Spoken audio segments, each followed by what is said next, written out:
afternoon, everyone.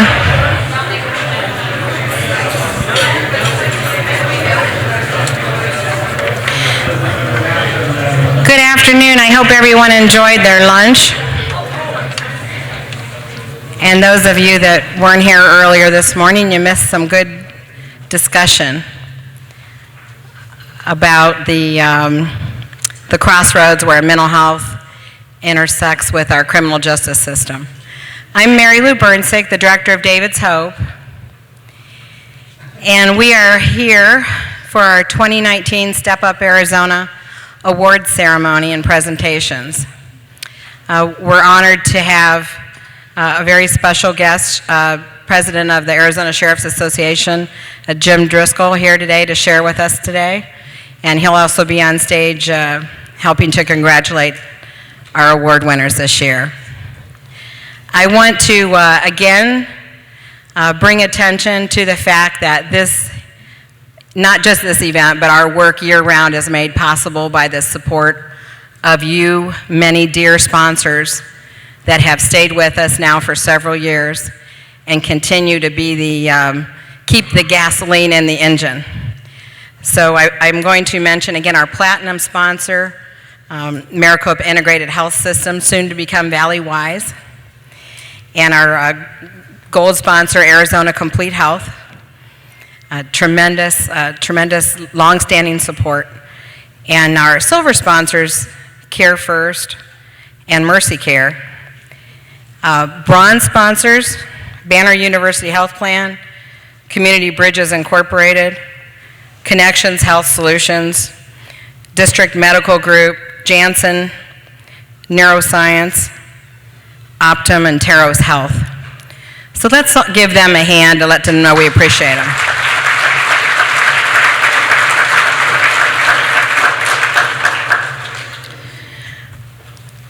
We are going to be recognizing award winners and honorees in 3 different categories. The first will be law enforcement, the second is judicial officers, and the third will be community members. All equally important, and for a number of years we only recognized law enforcement, and truthfully, it was okay. It's important, and it's so rewarding being able to let you all know how grateful we are for the work you do throughout the year to keep our community safe. Then it came to the point where we were hearing that, you know, law enforcement can't do it all. There are other parts of the system that have to work as well. And judicial officers and community members, we started awarding a couple of years back. And I continue to feel very grateful that we have no trouble finding worthy honorees. The stories that you'll be hearing sometimes might seem a little detailed, but that's what lets you know how lives are impacted by the tremendous times when law enforcement, officers of the court, and community members have been able to intervene for a purpose of decriminalizing mental illness.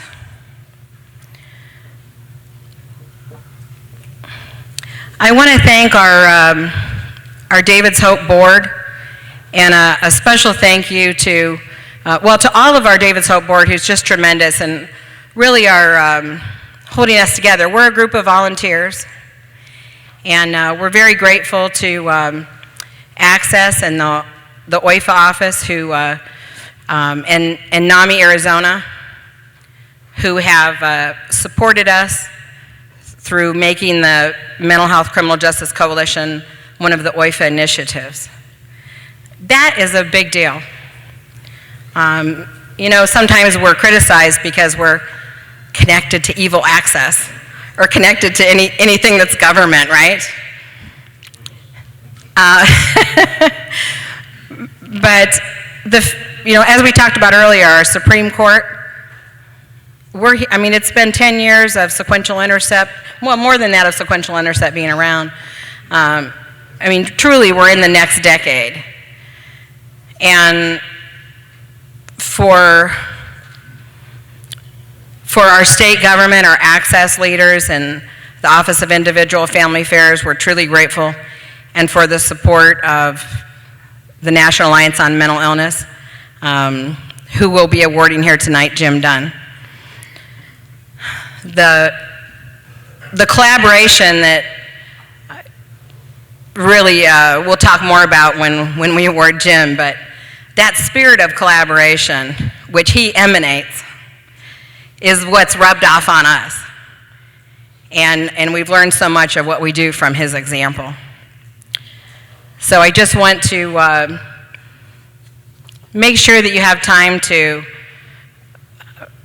really think how wonderful it is that so much good is going on around our state. That tremendous acts take place every day that change people's lives. And we're going to be recognizing tonight some of the heroes in our state that have made that happen. I congratulate all of you former award winners that are here. I know there are a lot of you here. And I'd like to have all the law enforcement officers in the room stand. If you would do that, we'd like to recognize you.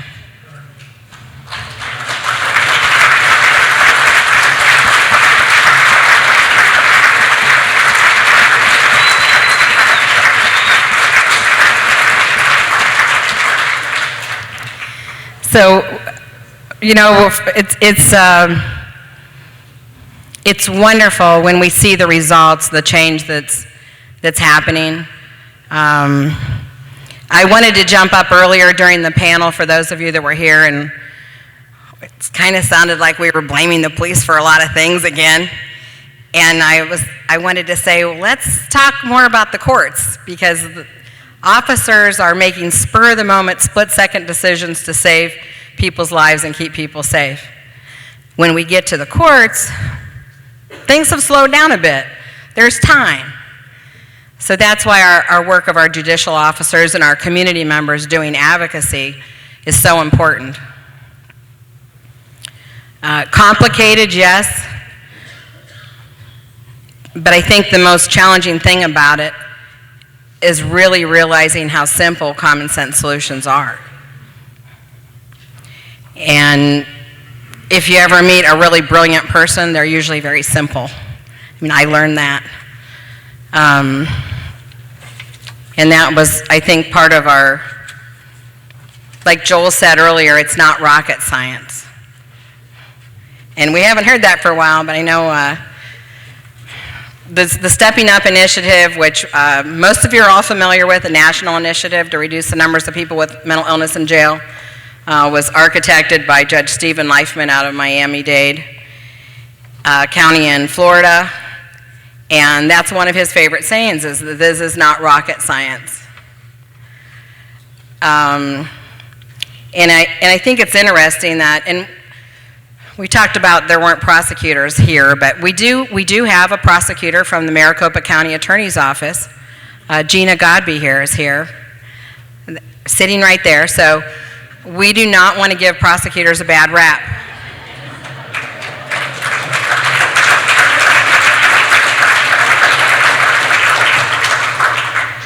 And as I'd said last year, due to the amazing work of the Yavapai County Sheriff's Office, and Chief Rhodes, I know you're here, thank you for being here in your group, we were able to award Sheila Polk last year.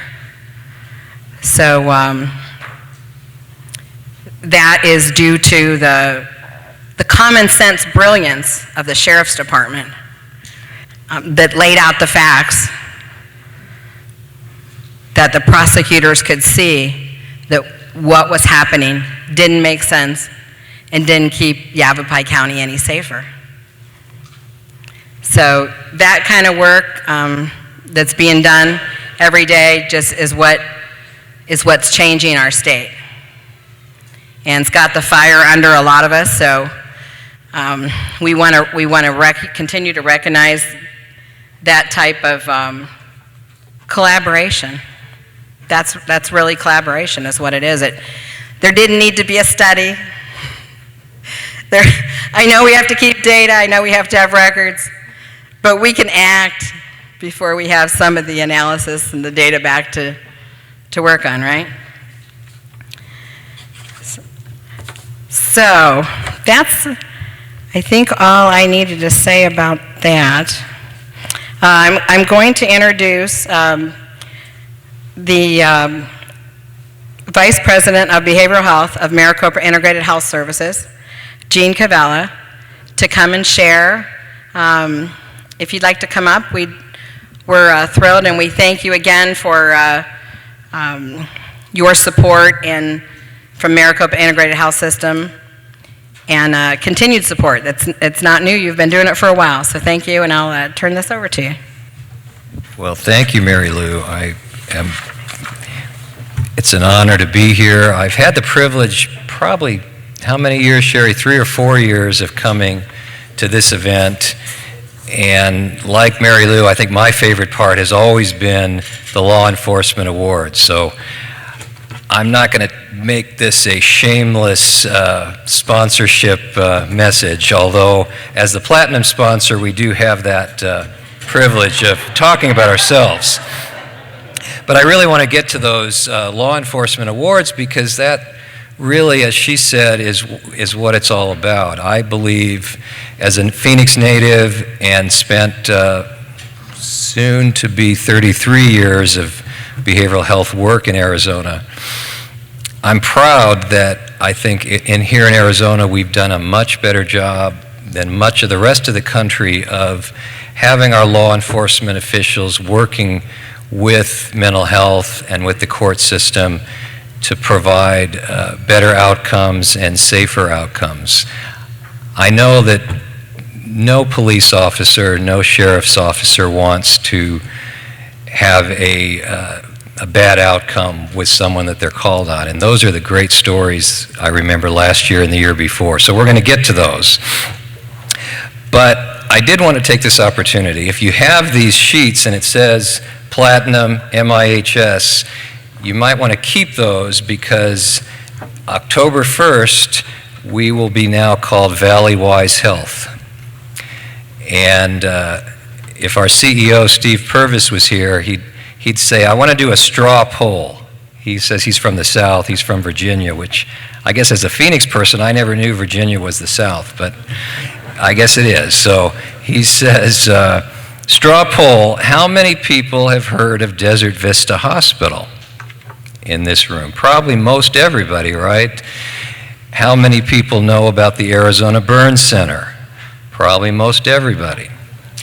But how many people know that Desert Vista Hospital, the Arizona Burn Center, our 11 family health centers, the trauma center at 24th Street and Roosevelt are all the same organization?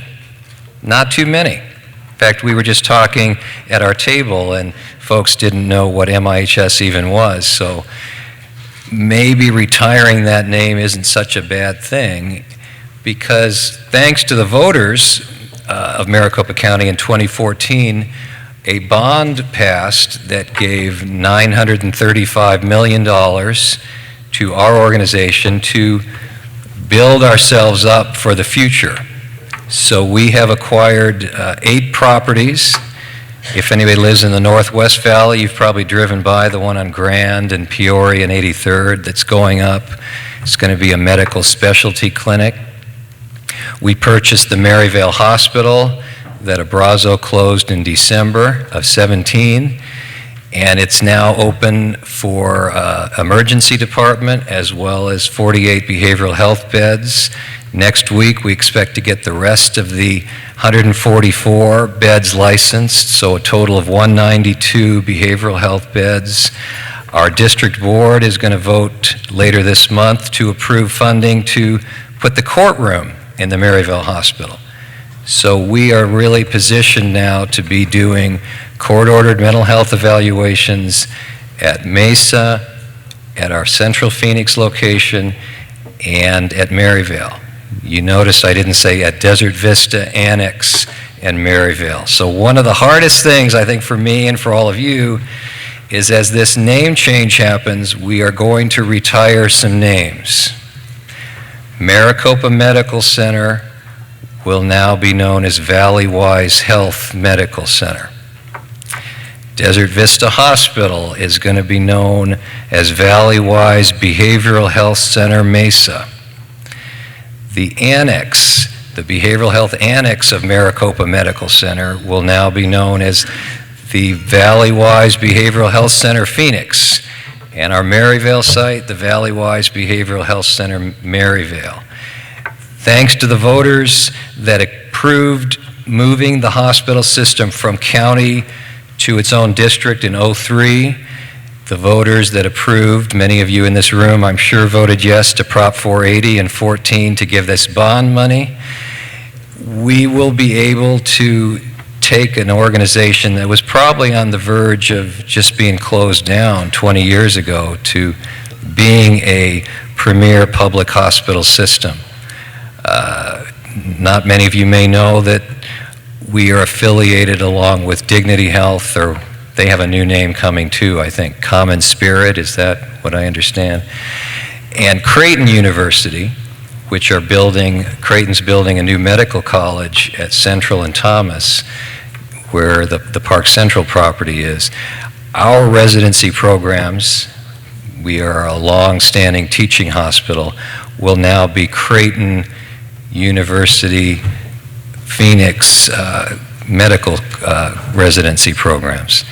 So we're very excited about the future. Behavioral health is a big part of why Prop 480 passed. We've now, with the Maryvale opening, we're going to have 433 inpatient behavioral health beds, the largest of any system.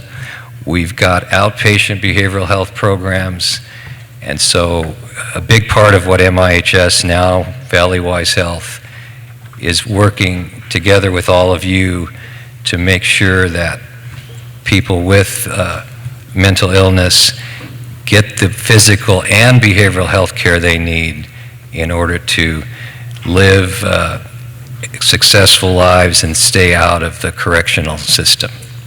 I think that's all I really wanted to say, so thank you for hearing me, and keep your keepsake of MIHS.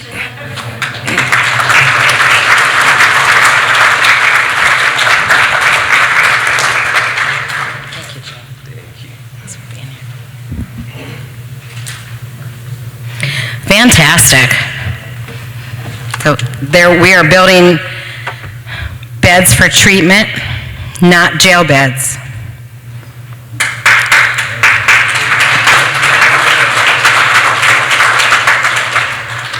And I know no one wants any more prison beds. We've got too many already. So thank you. Fantastic. And I'm going to introduce my son, David. David Burnsick is a regular here at these meetings. He's my son who has led a life of exemplary commitment to seeing people with mental illness receive treatment. And I'm honored to have you here, David, to share. Do you want to use it? Yeah. Okay. So I'm going to turn, Dave kind of does a greeting and might be / prayer, I'm not sure. Hello, everybody. Hello, hope peace and joy to you. I just came up here and say thank you all so much for coming here, and I just wrote a couple words from my heart that I usually share at these meetings. My mom gives me grace to share. She works so hard. Okay. Just wrote a couple words from my heart. It says, "Hi, I'm David. I just wanted to share a couple words from the heart. Thank you so much for being here and fighting against the problem of mental illness and criminal justice colliding. I just want to say congratulations to all the award winners, and thank you all here for being real-life heroes, and that you have a compassionate heart towards those who suffer with mental illness. Most of all, I want to say thank you to God and the Lord Christ Jesus, who has walked by my side through the mountaintops and the valleys of my life. Without his grace and the miracle of his love and a lot of help from the Holy Spirit, I would have no way been able to make it this far in life. In spite of that, I have had a lifelong battle with mental illness that has been really hard to cope and deal with. I still have faith in God and believe that there is hope for people like me because of his love and because of the mercy and compassion of people like my mother and everyone here, in the hearts of people just like all who are gathered here today. I am so grateful to my mother and family for being merciful and understanding during the times of my life that were the darkest and most difficult. I cannot tell you how grateful I am for the many times that officers and mental health crisis teams and mental health professionals have kept me safe and out of trouble in times of desperation and unimaginable mental struggles. The good news is that there really is hope. As it may be a war in the lives of those who suffer, there's incredible hope because of the healing power found in Christ Jesus and the hearts of compassionate people like everyone here. And so, Lord, where do I put my hope? My only hope is in you. So I'll praise him on the mountain, and I'll praise him when the mountain's in my way. He's the summit where my feet are. I will praise him in the valley all the same. He's the heaven where my heart is. He sweeps the sinners past. I am so thankful for the restoration I have seen in my life because of God's grace and David's hope, as well as all who are gathered here today. Is total recovery possible? I don't know, but I still believe in miracles, because as I look out to all here in this crowd with my heart realizes that each and every one of you, including myself, is exactly that, the miracle of God that I needed in my life. For that, all I can say is thank you, and God bless America. Thank you so much for not only listening with your ears, but opening your hearts to love and mercy. Thank you.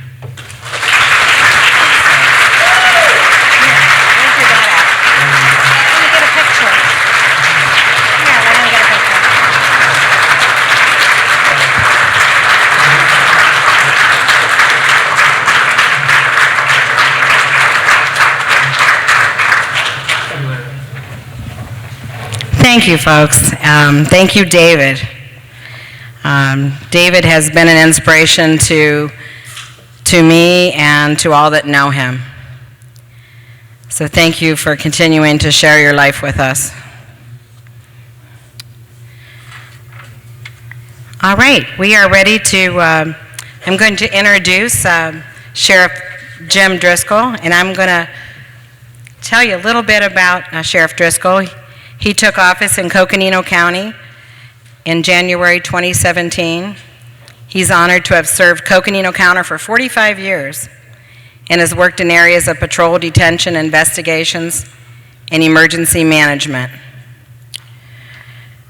He's instructed locally, statewide, and internationally on topics such as emergency management, incident command, community preparedness, search and rescue.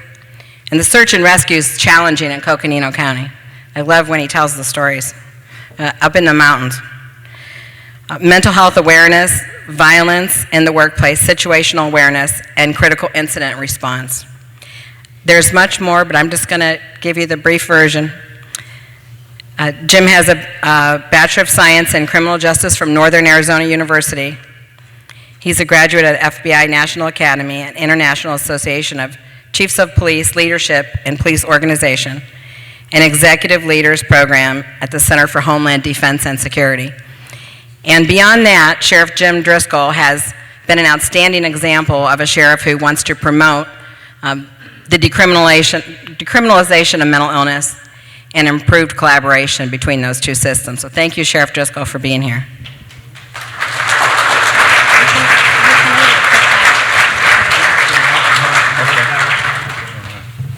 Well, good afternoon. You know, when you've been around 45 years, you're bound to get something right.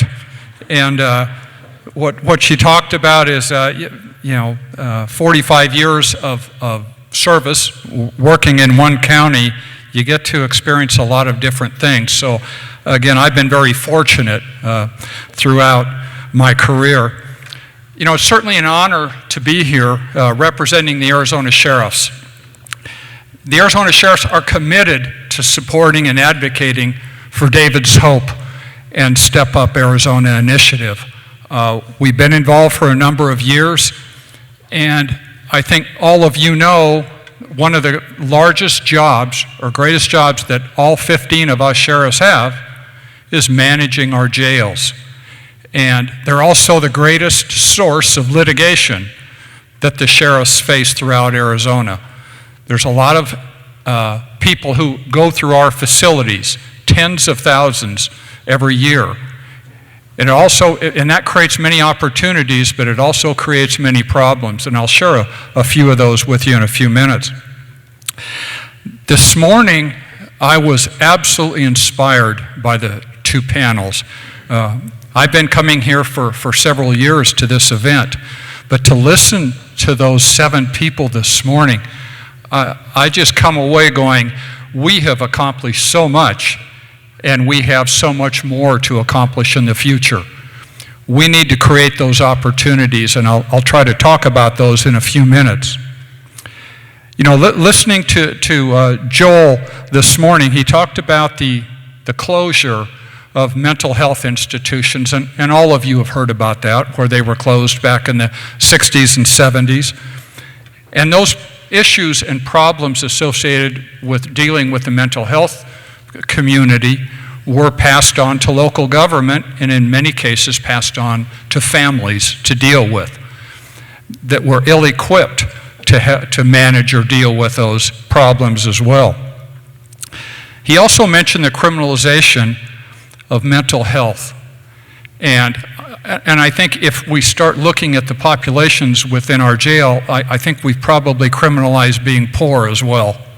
Because if you look at those populations, most of them are poor or have absolutely no means of support, and they sit in jail because there is nowhere else for them to go. But to begin this afternoon, I want to talk about kind of a downside of many of the things we're involved in, and those are suicides. In my county, as well as throughout Arizona, as well as throughout the United States, suicide is on the uptick. It doesn't make the media, it doesn't make the front page, second page. In many cases, it never makes print media or local media unless it's a high-profile person, like we saw recently with Mr. Epstein. But it is epidemic proportions in some areas of our country. Just since 2010, my department, rather small, I only have about 280 people total, but in my department, we would get 1 or 2 suicide threats a week. Now we're doing up to 6 per shift in our community. And I constantly am asked, what's the cause? I think all of you know there's probably a lot of causes or reasons for this, whether it's foundational with the families or lack of families, whether it's spiritual, whether it's just people in crisis all the time. But we're seeing an exponential increase in the amount of suicide threat or suicide threat related calls that we're responding to. In talking to my fellow sheriffs, Sheriff Lamb and I talked a little while ago, he's seeing the same thing. We're responding to more of these than we've ever had before. I'm sure it's the same for our local police departments here in the room today. Most of the people that we're seeing involved in this are age 15 to 24, but that's certainly not all. We have 5 Native American reservations within my county, and I think most of you know it's a pretty large county. We also have the Navajo tribe, largest Native American tribe in the United States, well over 340,000 people within that tribe. And they are at epidemic levels of suicide. They have anti-suicide campaigns throughout the Navajo Nation. And it's still on the increase. Nobody is able to get a real handle on what's causing this issue or how to combat this problem. Last night, about midnight, I got a call from my chief deputy saying we just had a 17-year-old high school kid hang himself south of Flagstaff. This is becoming kind of a weekly thing where we get some young person in crisis and the first thing they resort to is suicide or an attempted suicide. The ripple effects, and you know this probably much better than I do, but the ripple effects of a youth suicide really affect all kinds of areas within the community. The need to bring in school counselors, the need to bring in friends and have them go through psych debriefings. It's so important because sometimes one youth suicide becomes 2 or 3 unless there's some kind of intervention that occurs. Then there's the impact on the first responders, and I would like to acknowledge, we talk about the law enforcement, but I also like to acknowledge you people from the fire and EMS that are there with us when we respond to these events. I know there's a number of people I've had a chance to talk from the fire community. First responders are also at risk for some of these effects of suicides. A couple of stories I will share with you. I had an officer last year who went through the academy, and he was a whiz-bang kid. He came through and he was number 1 academically, he was number 2 with firearms, he was number 2 in physical fitness, and this young man came out of that academy on fire. He was just kind of ready to hit the road and to save the world. Great kid, positive attitude. Then he started his FTO program, Field Training Officer program. 8 days later, he responds to a call with his trainer, and here was a man that had been beaten almost to death, laying in the middle of the road. And he was beat up severely. And my new officer had to give CPR, and the man died as he was given CPR. 2 days later, my brand new great officer walks in and resigns. Those things happen. Maybe he wasn't cut out for this business. I don't know all the reasons, but it affected him so dramatically that he lost his career over it. You from fire, you from EMS, you also have to deal with these things. You see them just as often as we do. And how much of that cumulative effect before this impacts you or your family, or you dread going on that bad traffic accident call or the attempted suicide call. Suicide by cop has also become, I think, much more prevalent, and it's very hard to call it that without having a suicide note, but we're seeing more of that as well. A while back, my officers had 87 contacts with an individual over 2 years, 87 police contacts. 4 times we talked him down. He was threatening suicide. He was walking around with a gun threatening suicide. The 5th time we respond, in the middle of the night, he's walking outside of his home in circles, firing a gun in the air. And we talked to him for a half hour, and finally he leveled the gun, a rifle, at our officers, and they shot and killed him. So we succeeded 4 times and we failed the 5th? I don't know. I don't know how my officers deal with that. We certainly bring them in, debrief. We bring in CISM. But down the road, after a few more suicides, what kind of impacts do they have? I want to talk very briefly about homicides. What about the active shooters now that we are training for? We're training collaboratively with fire and EMS to jump into these active shooter situations together, to go in and eliminate the shooter as well as tend to the injured while we're in process.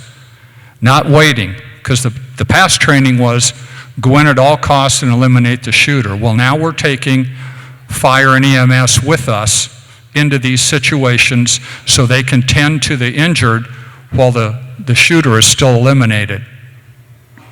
Those could potentially will have training impacts on all of us in the future. What about the school shooting situation?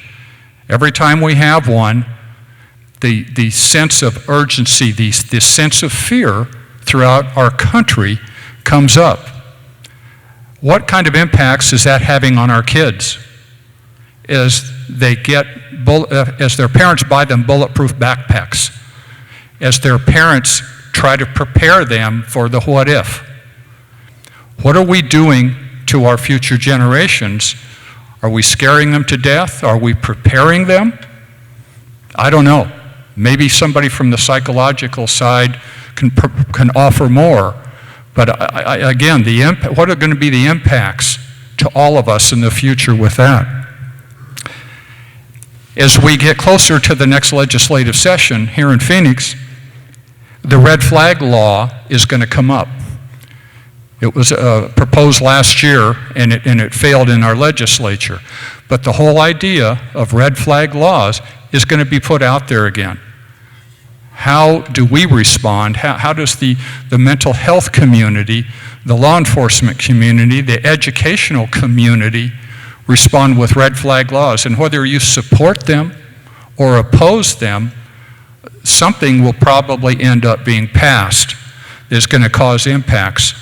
There may be just as many benefits, but there's certainly going to be some issues as a result of any legislation that passes that we will all end up having to deal with in some way, shape, or form. The last area I'll talk about is our jails. And obviously, from this morning, you heard a lot of things. Judge Gould, I could listen to him all day. He brings such a great perspective to everything. About 40% of people in our jails are SMI. Why is that? You heard why. We've criminalized mental health. You know, many of us have current programs that we utilize.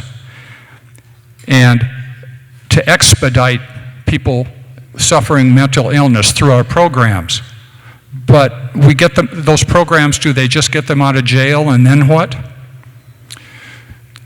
You heard Joel talk about this earlier, about housing. You can't just have someone go through the process, get adjudicated and kicked out the door, or charges dismissed, or whatever, and kicked out the door and expected to be successful. They need somewhere to go.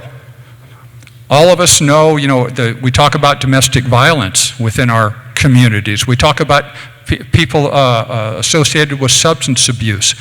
Once they get out of jail, if they go right back to that same environment, to that same family, to that same street corner, don't expect their behavior to change any.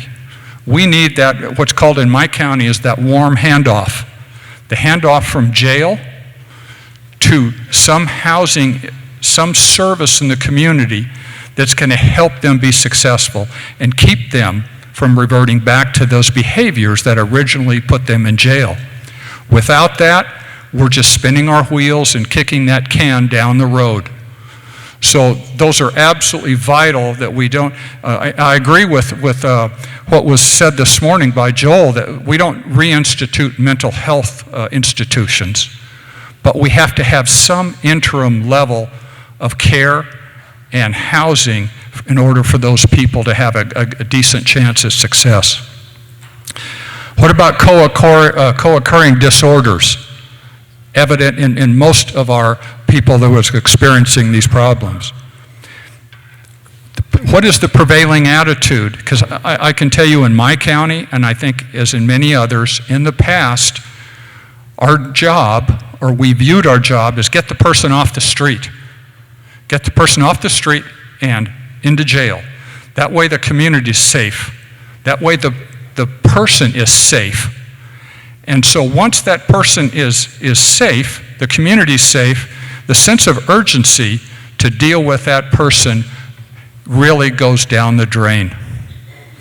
There's no hurry to get services. There's no hurry to expedite this person through the criminal justice system. Everything's okay for now. So let's slow down and see what we can do. Is this occurring in many communities still? Probably so, dependent upon how many resources you have available. Special needs population, looking primarily at the elderly. As I knock on that elderly door myself, I'm wondering what's going to happen as many of us baby boomers move on up, get older, and if dementia or related diseases, how are we going to be treated? What kinds of systems, what kind of opportunities are in place as more and more of us potentially develop mental health problems related to that? Do we end up in jail? You heard it this morning, I believe, from Joel, that a family asks for help because their father is showing signs of dementia and he's becoming difficult at home. So they call law enforcement or they call first responders for help, and we end up putting him in jail, not fixing the problem and losing the trust of the very people that we're trying to serve. You know, I preach in my department. I try not to preach a lot, but I do preach public trust. If our public cannot trust us, we can't do our job. If they can't trust us to come and do the appropriate thing, we have to have more than one tool in our toolbox. We just can't use the tool of arrest to solve problems. We have to educate our people. We had to educate our staff. Bernardo talked earlier about this very kind of issue. Why would we want to only use arrest as an alternative? We need to be seeking other alternatives. We need to be searching out for opportunities to deal with these issues instead of a one-size-fits-all. You heard Don Jacobson this morning talk about tailoring the response to the person, because one size in the mental health courts doesn't fit all. Different people with different issues need different services, need different treatments. And as first responders, we need to be able to recognize differences. We need to be able to look at a situation and not just decide its outcome, but seek the appropriate level of services in order to be successful. Opportunities are out there. You heard about post-arrest diversion programs, and even this morning, pre-arrest diversion programs. You know, this is somewhat dangerous ground, I think, if you're a prosecutor, and I hope I don't offend our prosecutor, but a pre-arrest diversion program for somebody doing something, that's a little bit scary. But look at the situation you heard this morning on the guy who steals the sandwich. And I use the same analogy, only we call it the guy that steals a candy bar from Circle K. And he steals a candy bar once and maybe gets away with it, and the next day he steals a candy bar again, ends up being arrested, and sits in jail for 3 months because he stole a candy bar and he has no money to bond out. So a $1.50 candy bar ends up costing my jail $102 a day to keep him in jail. I don't think that's justice. I don't think that's good for the system, and it's certainly not good for that individual. We know people in jail decompensate mentally. So are we turning them out worse off than when we got them? We always need to pay attention to that. Is this person worse off? We know health-wise that when people are booked into jail, they're a high-risk population anyway. They generally don't take very good care of their health. So when they come in, we do what we can in a jail we'll give them dental care, we'll give them health care, we do whatever we reasonably are able to do. But what about their mental health? Are we doing anything that? Do they go out destined to commit more crimes or destined to come back into our facility? You know, as as the mental health professionals, as the first responders, as the court people, you're the future leaders in this. Some of us will be gone in a few years, and you'll need to take up the torch and carry that from here on out. It was so gratifying to hear the successes this morning, but it's also vital that we look at where we can still go, what we're still able to accomplish. I think as you sit and listen to other people, and I'm a very much an advocate of learning from others. I tell my officers that you can commit one theft, and that is stealing people's ideas. Go after and get your information. Go to conferences, go to other communities, go to other jurisdictions, and learn what they're doing that works, and bring it home and try it. Not everything may work, but most of it probably will. You heard diversity was a main theme this morning. What works in Maricopa may not work in Santa Cruz County. What works in Yavapai may not work in Pima County. It's okay. You know, we're all creative in what we do. We all have limited resources. We all have capabilities. Try things. See what works in your community and see how you can make a difference in your community as well. Take time to learn, I think, from other people, and you'll be so much better off.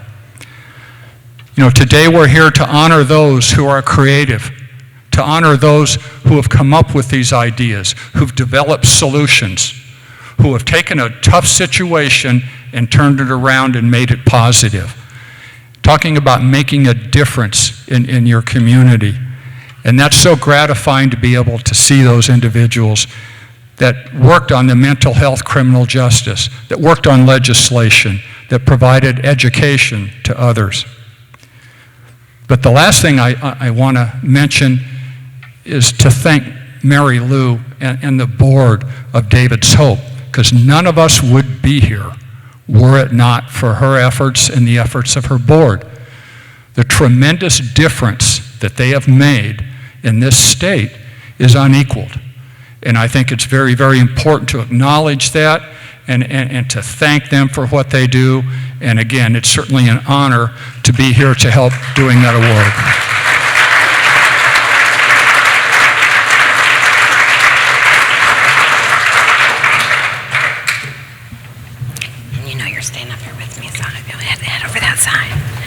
Thank you, Sheriff Driscoll. Tremendous insight that you shared with us. I'm smiling. Great, great.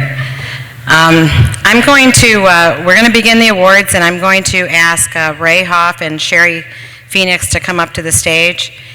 And Ray's going to be our presenter this year. Sherry, who you met earlier, is our David's Hope Board President, and we'll have to scoot down a little bit. Sheriff Driscoll is right on about our board being tremendous. And I wanted to do this earlier, but no. Excuse me. Oh, can we just want to move the flags up here? What? No, just hold it up.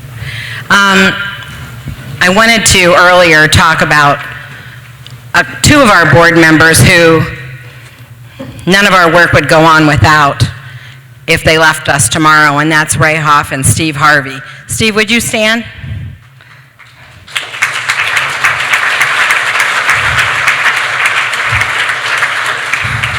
Support them any way you can, folks, because the day that either of those two quit supporting me will be finished.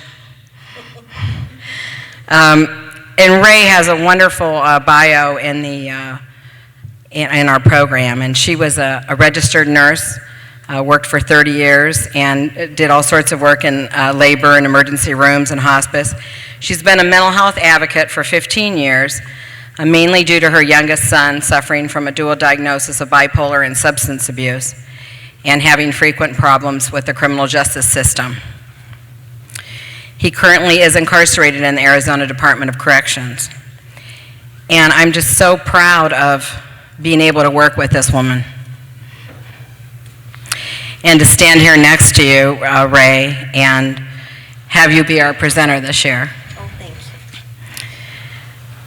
you. You have, and Mark, her husband, here as well. Thank you, Mark, for the support that you've given over the many years. We sure couldn't do it without that. So I will, just wanted to give Ray and Steve an extra shout out because you deserve it. And I will get out of the way.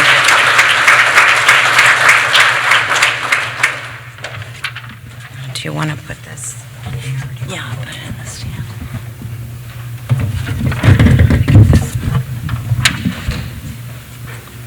Okay, I talk pretty loud, so let me know if I blast you out. So, I'm happy to be here today. I was honored when Mary Lou asked me to do this, so I hope I can do a good job. Kate Lawson usually does this job. And Kate usually always has jokes. Well, being a nurse, I only have one clean joke. Okay? So there's a cowboy, a cop, and a construction worker go into a bar, and the bartender says, "The YMCA's down the street." Some of you may not get that. I know. Okay. All right, we'll begin our ceremony with our 2019 Law Enforcement Awards. If I can have Officer Carlin Behrend. Did I say that right? Behrend. Oh, okay. Yes, you can. Just repeat her name. She's from the Maricopa County Sheriff's Office.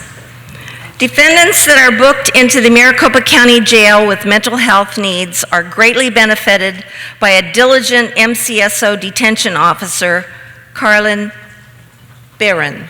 Did I say that right that time? Okay. Officer Behrend always goes above and beyond to help and communicate with all stakeholders in providing information about defendants who have mental health needs in the jail system. She is readily available to assist all court and community stakeholders and excels in her ability to keep the lines of communication open. She is extremely responsive to requests for third-party releases to behavioral health providers.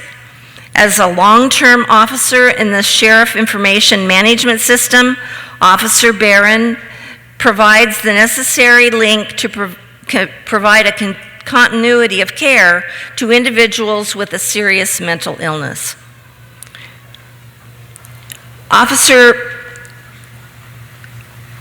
She communicates when there are court-ordered evaluations or court-ordered treatment amendments, which provide the parties with alternatives to continued incarceration.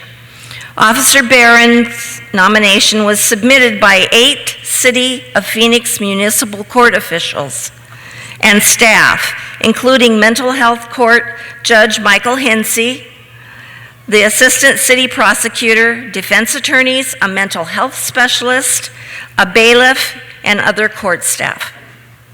These mental health court team members all receive outstanding support and assistance from Officer Behrend as she meticulously handles multiple complex challenges related to the jail's inmate population and their treatment needs. As defendants process through what often becomes a very cumbersome system, Officer Behrend's diligent commitment to improving outcomes for individuals with mental health challenges who are incarcerated in the Maricopa County Jail has had a tremendous impact in promoting treatment and recovery for all those under her care. David's Hope is honored to present Officer Carlin Behrend with the 2019 Crisis Response Officer of Distinction Award.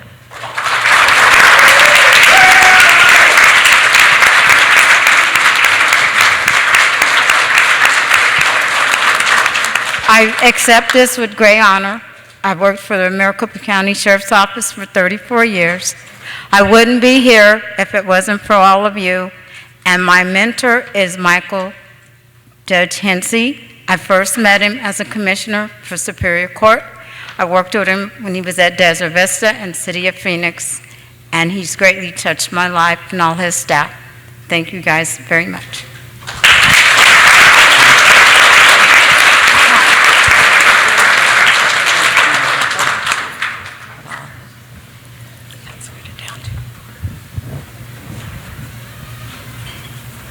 Photo op, photo op.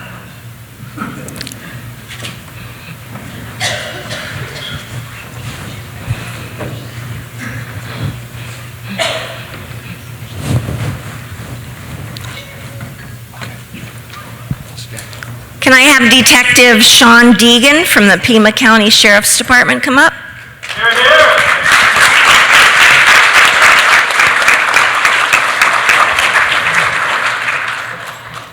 Oh, he wants to go that way. Why don't you have a... Detective Sean Deegan's career in public service spans more than 17 years as a law enforcement officer and 25 plus in the Navy. Currently serving as a Navy senior petty officer. It is a story of a man who has given his entire life to the service of others, most notably providing the compassionate, empathetic care that individuals living with mental illness and/or experiencing a crisis deserve. Detective Deegan has served in a variety of roles, from patrol to search and rescue, border crimes, mental health support team, CIT, and mental health first aid instructor. But when you ask Sean what his best job has been thus far, his response is being Leo, his canine's handler, and playing an integral role in establishing and leading the Pima County Sheriff's Department Crisis Response Canine Program. With Sean's leadership, the Sheriff's Department's Canine Therapy Program has not only been established, but grown from one officer responding to mental health crisis calls to two in the jail setting working to de-escalate inmates. Additionally, 2 officers were added to respond using canine therapy with school resource officers, effectively increasing community stabilization for kids experiencing a crisis. On a recent call, a 70-year-old man was being brought in on a revocation of court order requiring inpatient mental health treatment. The man was irate, claiming the charges were erroneous, and he didn't require inpatient treatment. He continued to escalate until Detective Deegan said to the man, "I have a dog, and he's here to help." He doesn't bite. In fact, he's here to hug and make this process a little easier. If you want me to bring him, I will, and we'll go with you to the hospital and sort all of this out. Almost immediately, the man de-escalated, packed his belongings, and Sean and Leo took the man to the hospital without incident or escalation, staying with him through the entire process. In the end, the gentleman thanked Sean for his compassion and service and asked when he could see Leo again. Sean's leadership of this program is revolutionizing policing at a cultural level, encouraging collaboration, peer support, and compassion, not only at the Pima County Sheriff's Department, but nationwide. Sean's vision for the future of this program is growth, not for him and his department, but for the culture of mental health response by police as a whole. David's Hope is honored to present Detective Sean Deegan with the 2019 Crisis Response Officer of Distinction Award.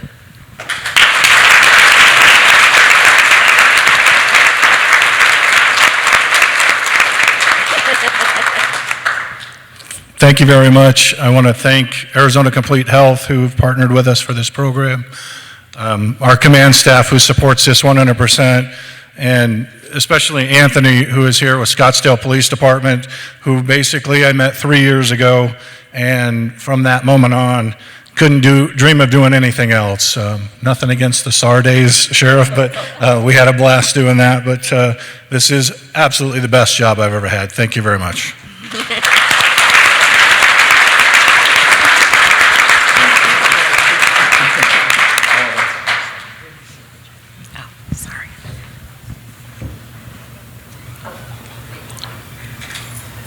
Make sure you get Leo in the picture.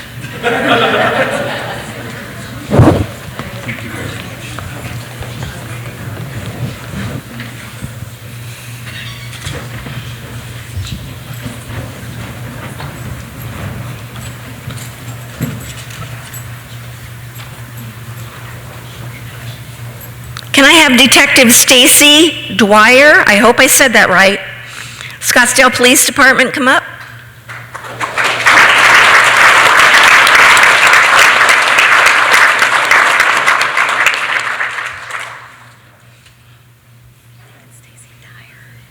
Is it Dyer? Is it Dyer?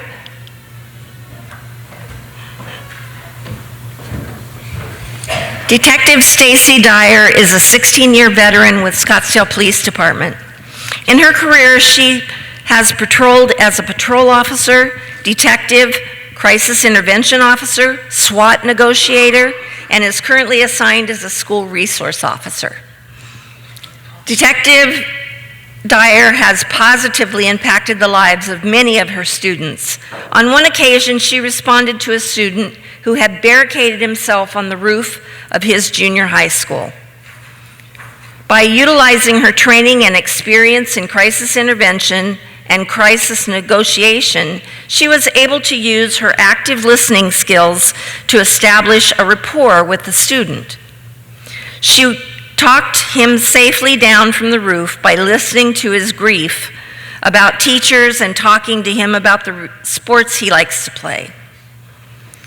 To plan for long-term support, Detective Dyer then utilized the student's parents, school officials, and mental health professionals to engage this child via a multidisciplinary, holistic approach to wellness.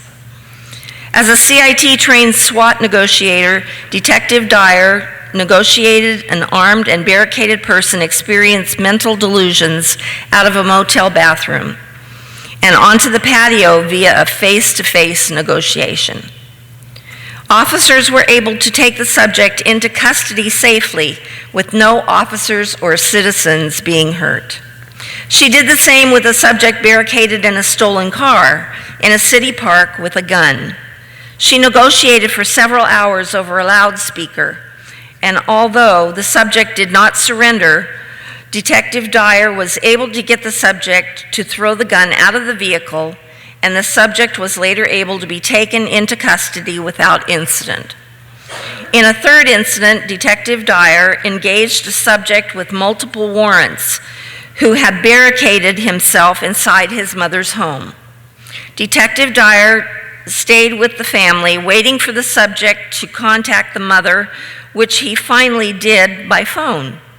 Detective Dyer was able to negotiate the subject out of the attic and into the living room, where he was safely taken into custody. David's Hope is honored to present Detective Stacy Dyer with the 2019 Crisis Response Officer of Distinction Award.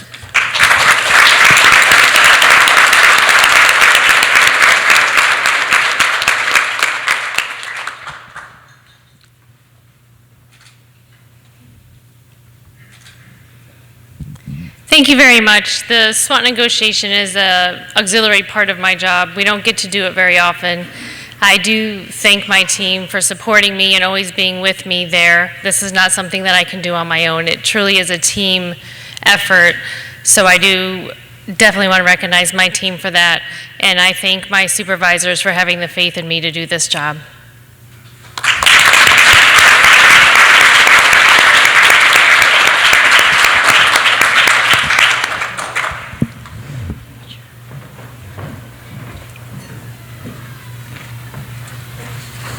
Okay, now I know I can't screw this name up. Officer Aaron Good of Scottsdale Police Department.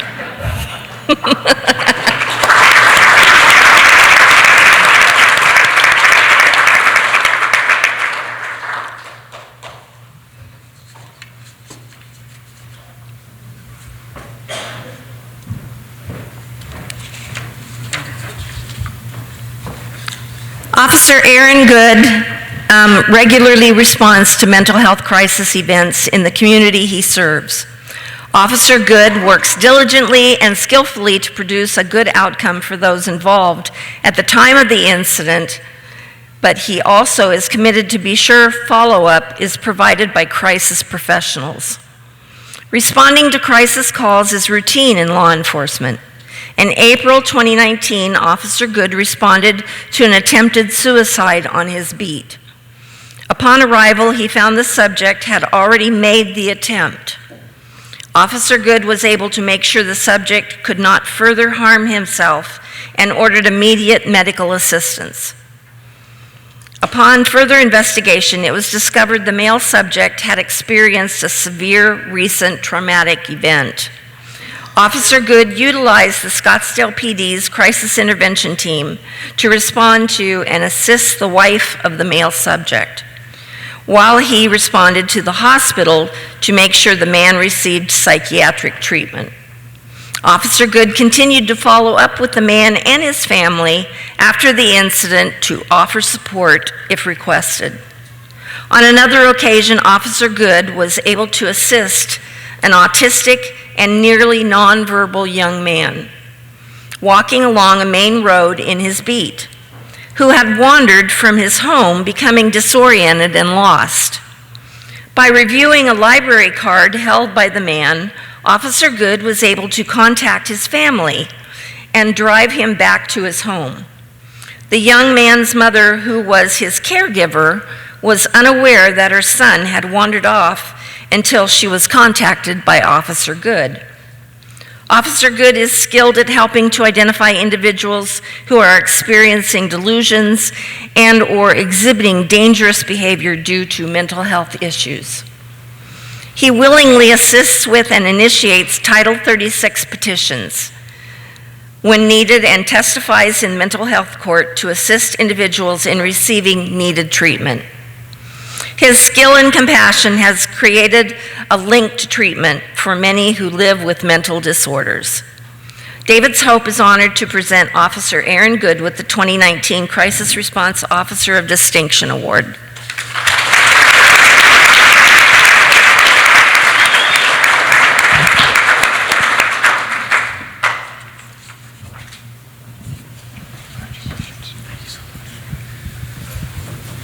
It's funny that you mentioned the easy last name to pronounce, Good. When I was a young boy, my father always said that I was born into a family with the last name of Good, and I had to hold it up. And I've always taken that very seriously and carried it on to the career that I have. But a lot of the work that we do, it's a team effort. It's not just my part, it's everyone in here. It's the detention staff, it's the mental health facilities, it's the caregivers, it's the families, it's the individuals that are struggling with the mental health challenges. And it truly does take us all. So I know that I'm honored with this award, and I'm very, very thankful, but I know that everyone in here is loving their neighbor as themselves by trying to help them. So I think if we all keep this up, it'll have a really big impact in the future. Thank you.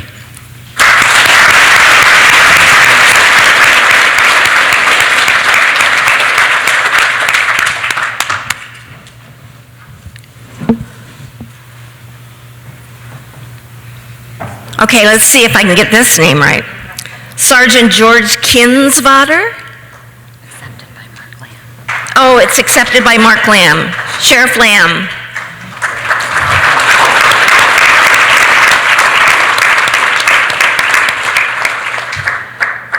You got it right. So, did I get it right?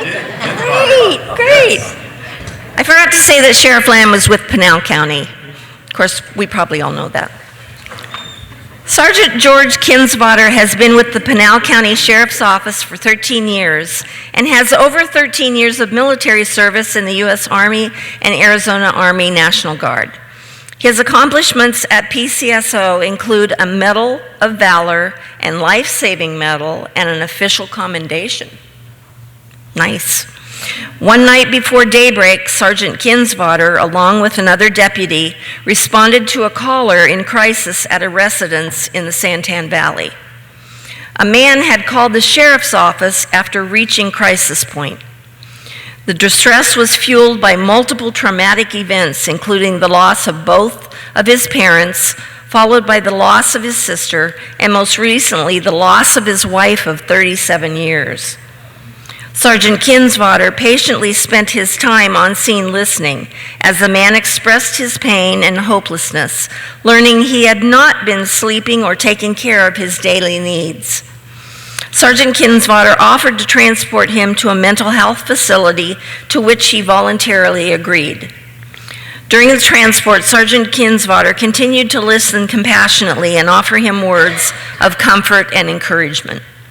The gentleman contacted the sheriff's office a short while after the incident with the following comments. Officer Kinsvater showed compassion and understanding at a truly deep level. He took me from a bubbling fool to smiles.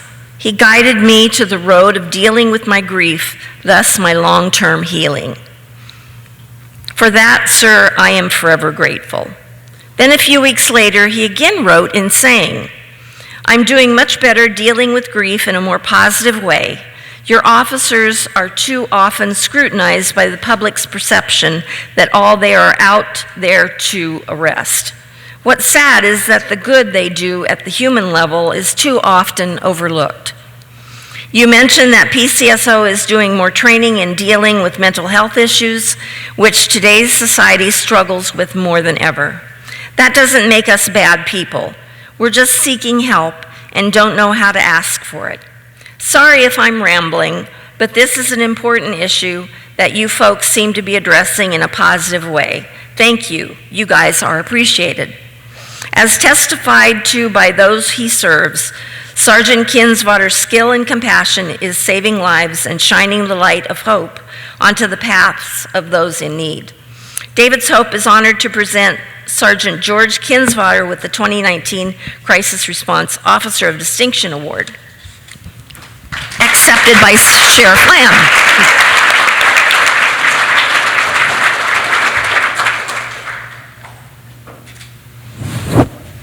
Thank you. I know that if he was here, sorry, that's loud, he would want to thank his amazing sheriff first and foremost.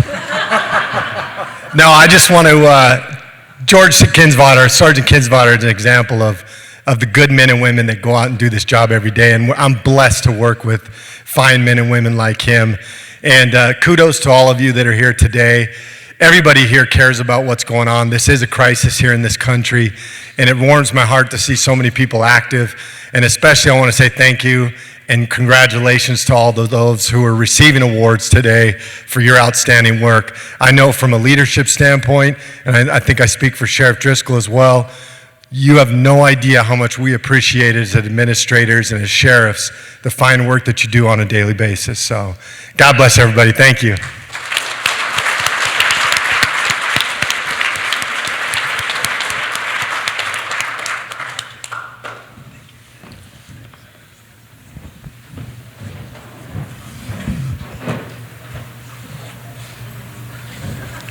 Okay, if I can have Sergeant Jeff Carrion.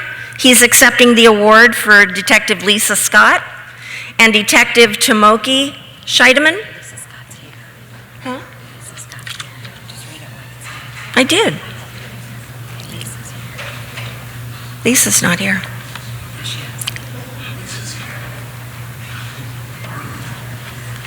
Oh, Lisa's here. Sorry about that. Hi, Lisa.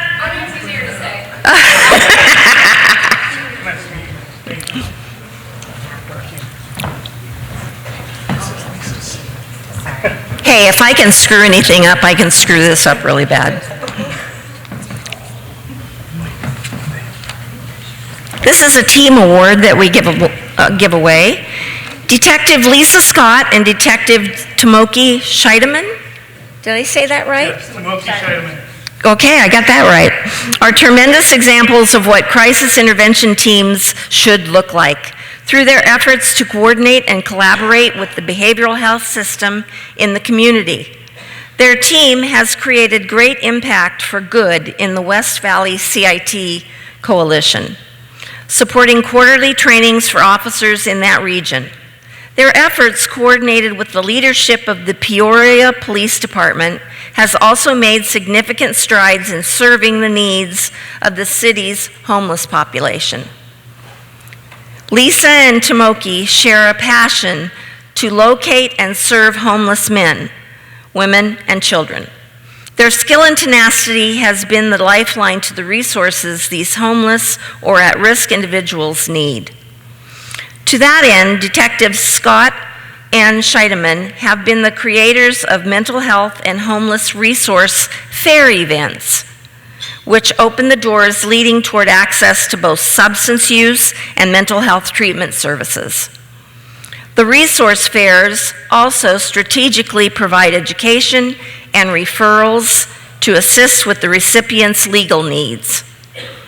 These officers both frequently participate in a variety of community events to discuss challenges they experience and strategize opportunities to support people in need, such as engaging with community partners regarding group homes and calls for service.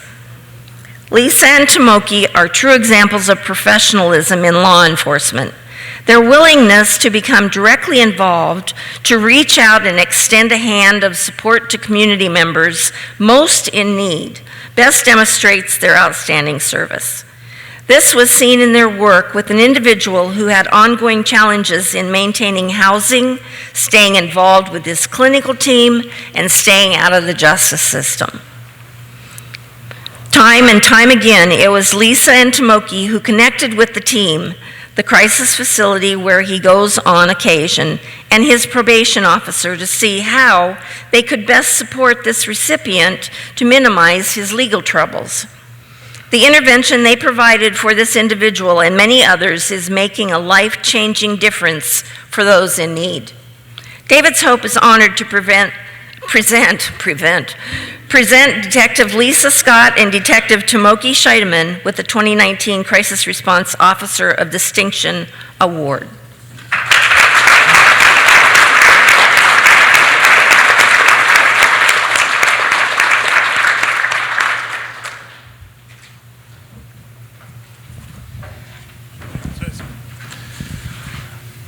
On behalf of Tomoki, I'd like to thank everyone for their support and recognition of the hard work that he and Lisa do on a daily basis.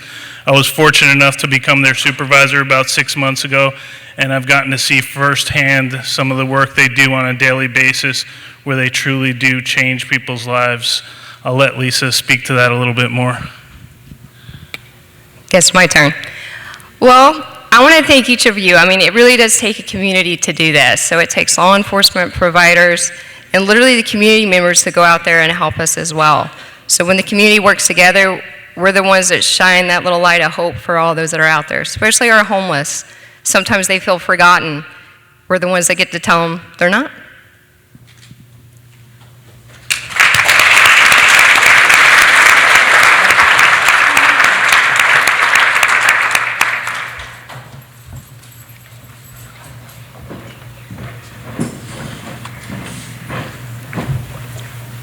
If I can have Major Justin Solberg from the Gila County Sheriff's Office come up.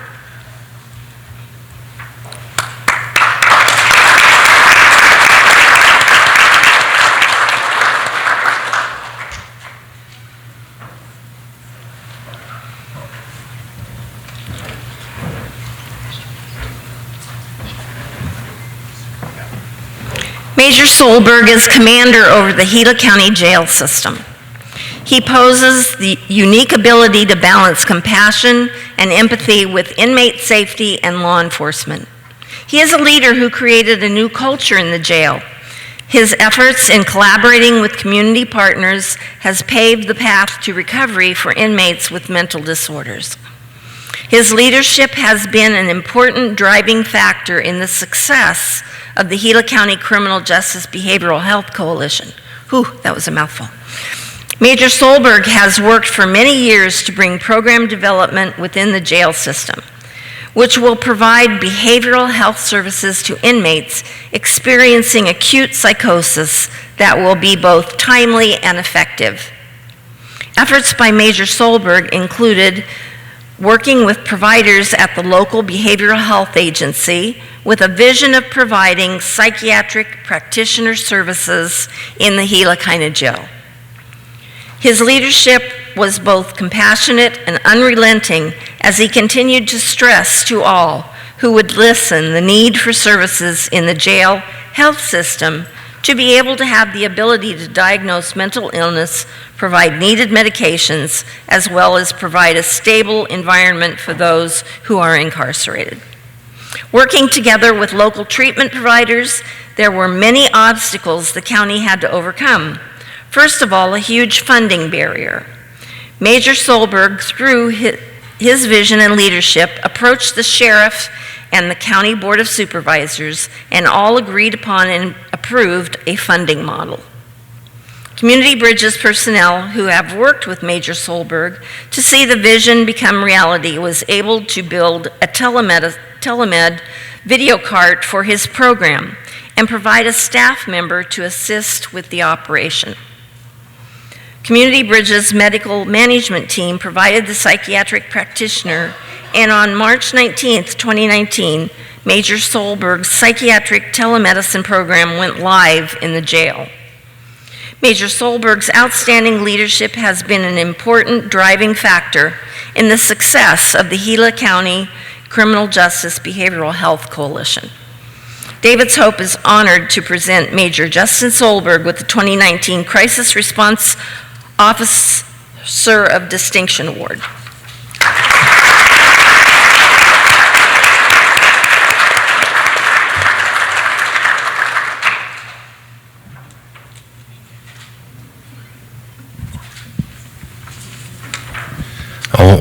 I'll learn from the people that were up here before me. I won't make your ears bleed, or I'll try not to at least.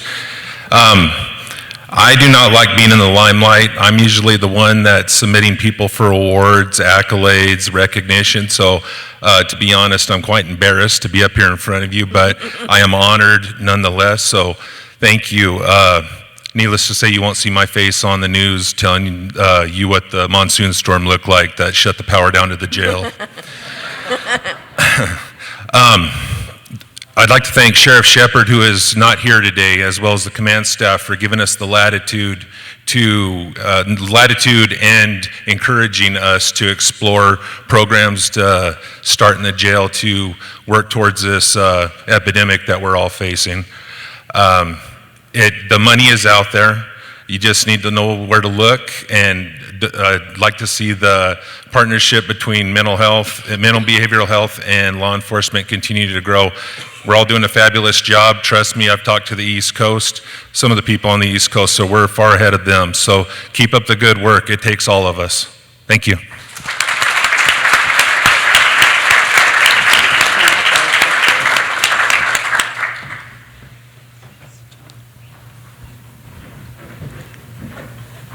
Okay, this was my challenging name for the day. And hopefully from one poll locker check to another one. Sergeant Darren Sispansky? Was that close? From the Gilbert Police Department.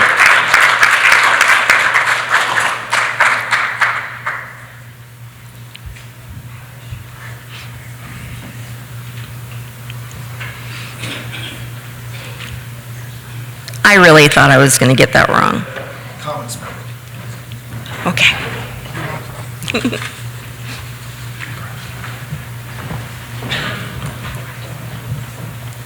Did I say that right, Darren? Yes. Sispansky? Sapansky. Sapansky. Ah. I've heard The Z is out of there. Okay. Last April, Sergeant Darren now I'm going to say it the way I said it. Sapansky responded to a call of a subject in a psychotic breakdown. Over a period of a week, Gilbert Police had been interacting with the same subject in half a dozen calls for service. One of these resulted in the subject barricading himself in his residence, armed with a box cutter and taunting police. The day Sergeant Sapansky responded was a game changer. The sergeant located the subject in the backyard of the residence after the subject's mother stated he had left the house. The subject was armed with landscaping shears and threatening himself and others. Sergeant Sapansky located the subject. He immediately engaged him in conversation, never moving towards him, but repeatedly asking if he was okay and showing genuine concern. Through his natural ability to talk to people and his crisis intervention team training skills, he was able to build rapport with the subject. The conversation took well over an hour, yet Sergeant Sapansky never lost focus and continued to talk with and not at the subject as he slowly moved out towards the police.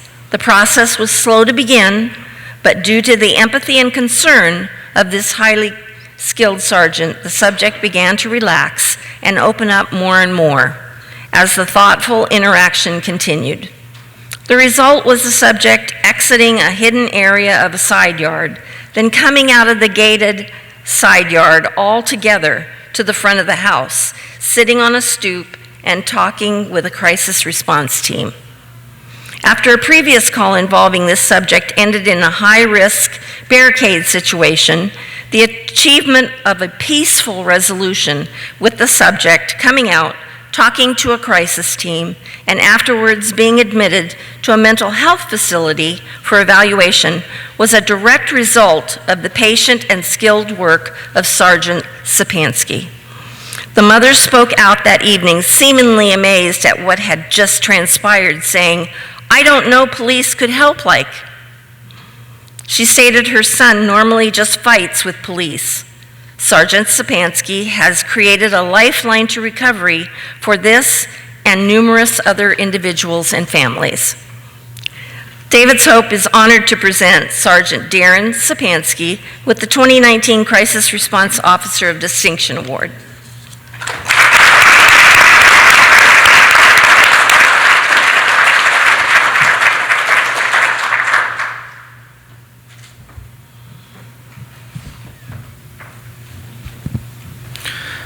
Thank you. I'm honored to receive this today, and thank you to command staff for believing in me that night and allowing me to talk to that individual as long as we did. I've been doing law enforcement in 2 states in over 15 years now, and the calls for mental health throughout my career I've just seen steadily go up. So being a new supervisor and taking this type of training and encouraging guys to go through CIT schooling and so forth has been something I've been striving to do. More importantly, just teaching them to go out there and when we get these type of calls to slow down and take your time and learn to talk to people and see what the underlying issues are so we can move forward and find better resolutions to problems. Thank you.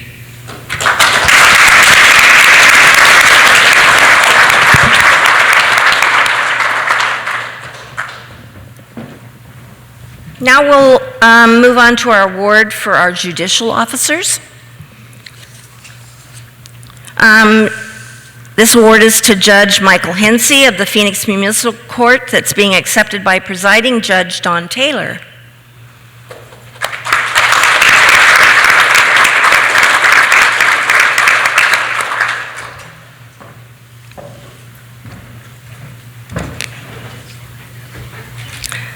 Judge Michael Hensey serves as a judge in the City of Phoenix Mental Health Court. His work has included representing the state as a Maricopa County attorney at civil commitment hearings.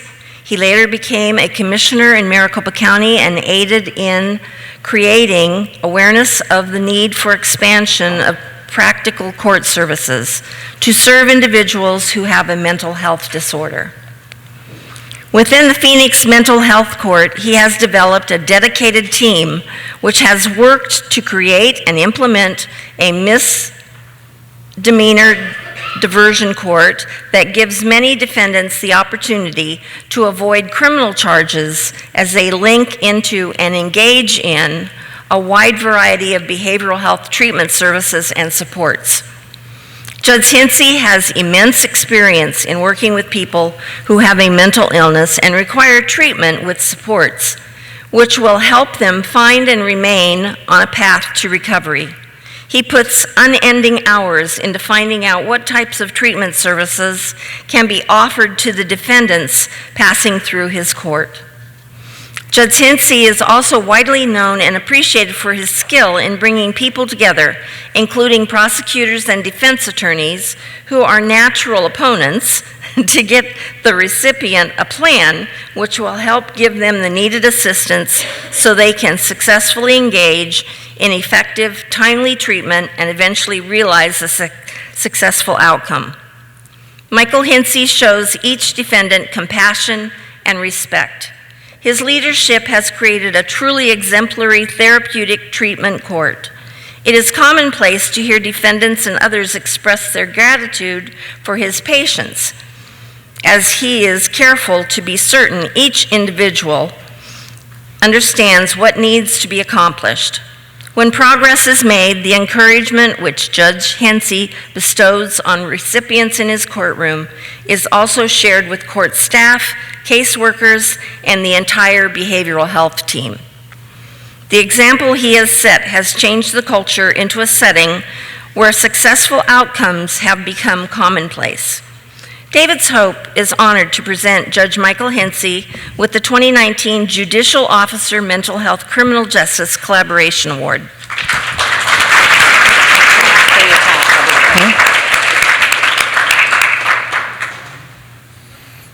Sure. Well, I am going to say something real quick. Sorry I'm not Judge Hensey. I know I'm not nearly as fun.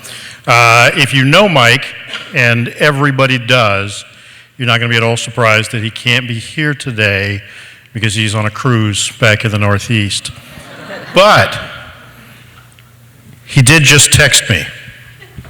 And so I'm going to read you his words because they are typical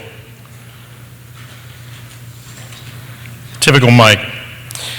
He said to me, "Thanks again for being there to accept this great honor. However, it is because of all the devoted people who rise to support each other, thereby allowing understanding, acceptance, and for this community to excel and continue."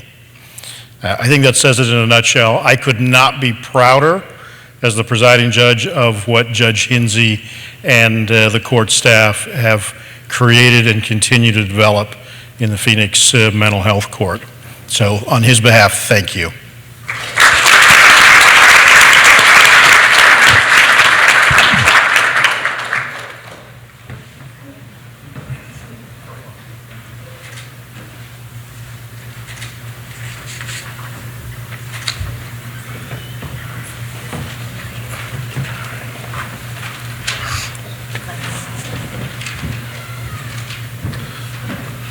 If I can have Judge Dorothy Little of the Payson Regional Justice Court, Gila County, come up.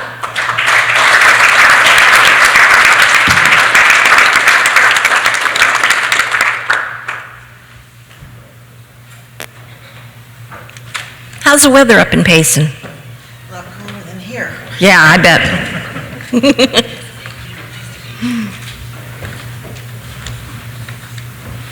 Judge Dorothy Little is a driving force and almost larger-than-life judicial presence when it comes to mental health interventions within the northern Gila County court system. Judge Dorothy Little is one of the founding members of the Gila County Criminal Justice Behavioral Health Coalition. In August 2018, Judge Little developed and launched the Town of Payson Magistrate Restorative Court. Judge Little had a vision to provide an effective, compassionate alternative for people living with a mental disorder who became involved in criminal court. Judge Little's efforts have resulted in the creation of a lower jurisdiction restorative court, the mission being the gathering of multidisciplinary team to staff mental health cases. Working collaboratively with the counseling agency, the court team decides on a treatment plan that will provide wraparound services, treatment, and intervention to stabilize, monitor, and engage persons who suffer from serious mental illness or substance abuse issues. Judge Little has intervened in countless cases to see that individuals in need of behavioral health treatment services are intercepted from the court system and guided toward effective treatment services. Whether the need is for inpatient placement, substance use treatment, or any level of mental health services, Judge Little is committed to seeing the root cause of a person's involvement in the criminal justice system addressed. It has been said by members of the Gila County Mental Health Criminal Justice Collaborative, Judge Little inspires the entire team to put their best foot forward every day to help those in need.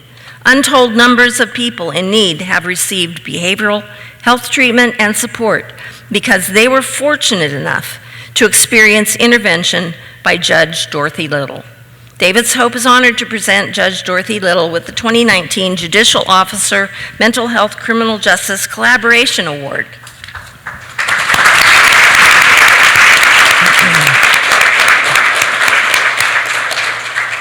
Thank you. I have to admit, when Mary Lou got the microphone out for the first officer, I was ready to exit the room. I'm not much at speaking in public, but I'm humbled and honored to have received this nomination. And truly, it is a team effort with CBI, our crisis intervention, and our detention officers. We do work together, and the prosecutor's office in Payson. So it is a team effort, and I appreciate the team helping me look good. Thank you.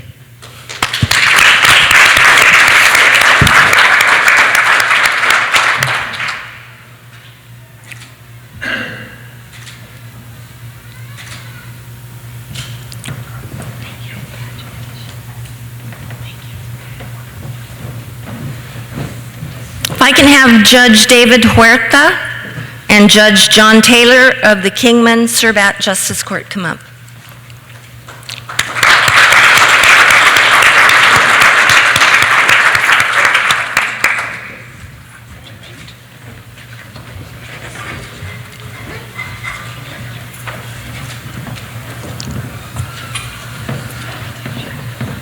Both Judge David Huerta and Judge John Taylor, working in a combined Justice of the Peace Court, cover a geographical area encompassing close to 1/3 of Mojave County. As they oversee what is often a defendant's first intersect with the justice system, the work they do is impacting many as they make every attempt to identify those with mental health needs and seek alternatives to incarceration. This often creates a defendant's first opportunity to obtain treatment, provide more appropriate assistance, and greatly reduce the chances of these defendants returning through our court system. Because no mental health court existed in the region, both Judge Huerta and Judge Taylor worked tirelessly to create a responsive system which would promote treatment while working within the necessary framework of the court. Their out-of-the-box thinking has been the driving force for improving treatment options for people with mental illness who are involved in the criminal court system. Judge Huerta and Judge Taylor have worked collaboratively with the adult detention facility to divert low-level offenders out of jail and connect them with community mental health providers in a warm handoff approach. Judge Huerta and Judge Taylor are both longtime Kingman area residents and have raised their families in the local area. Caring deeply about the community they serve, they have taken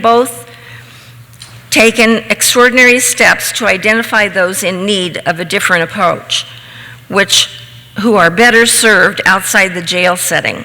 The Mojave County Sheriff's Office highly values the working relationships their court has fostered with system and community partners. The treatment-oriented process they have created has since been replicated by the Kingman Municipal Court Magistrate, who also now tries to identify those with mental illness and works with the jail to divert them from custody when at all possible. The tireless efforts of Judge Huerta and Judge Taylor represent their desire to refuse to accept the status quo and to look for new and better ways to improve outcomes and the chance of recovery for people living with mental disorders and addictions. Their work in the Kingman-Surbat Court is bringing understanding to many that justice and safety often can be better served when those identified with a mental illness can be removed from the jail to receive health care services in the community. David's Hope is honored to present the 2019 Judicial Officer Mental Health Criminal Justice Collaboration Award to Judge David Huerta and Judge John Taylor. I'd like to thank David's Hope for presenting this award to our courts. It definitely is a combined effort from the people within the courts. Our effort with the Mojave County Jail and our prisoner release program enables somebody gets released right away and hopefully treatment start within the same day of release. And especially as well as our Mojave County Attorney's Office and public defenders and our private attorneys for we're not allowed to call it a mental health court because we don't have the resources to do all the qualifications, so we call it a mental well-being court. And we have, over the last 4 years, we've had almost approximately 200 participants and an extremely high success rate of potentially over 90%. So that's kind of unheard of. We have a drug court and we don't even come close to that type of success. So we definitely have appreciated the effort of the people within our courts.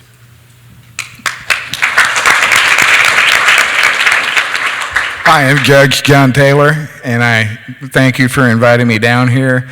To be honest with you, I started with the Mojave County Attorney's Office back in 1985, and I think this is my 35th trip to Phoenix.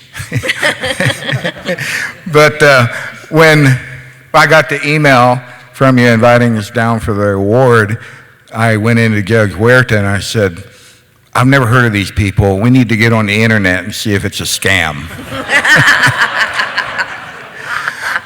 In our drug court program, I can only recount about 4, maybe 5 people who didn't successfully complete the program. And that over a couple hundred people, that's a pretty good number.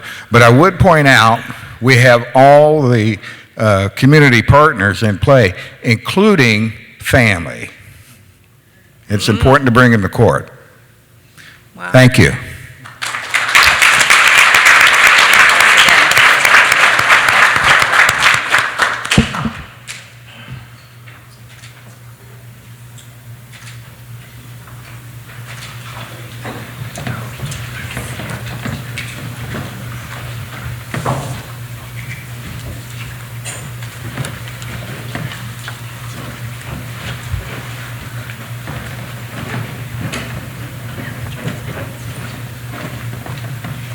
Okay, right now we're going to present the Max Stein Advocacy Award.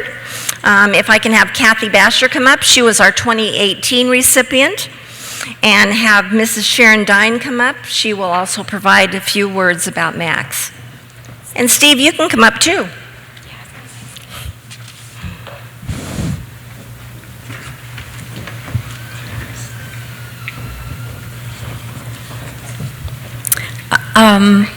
Do you want to?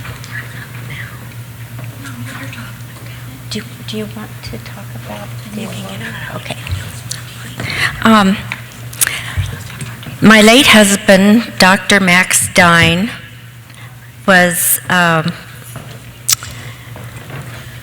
sorry. We're supposed to have Martine on the stage. Oh, okay. All right. I'm sorry. Kathy's going to present the award, but Martine, would you go ahead and come on up?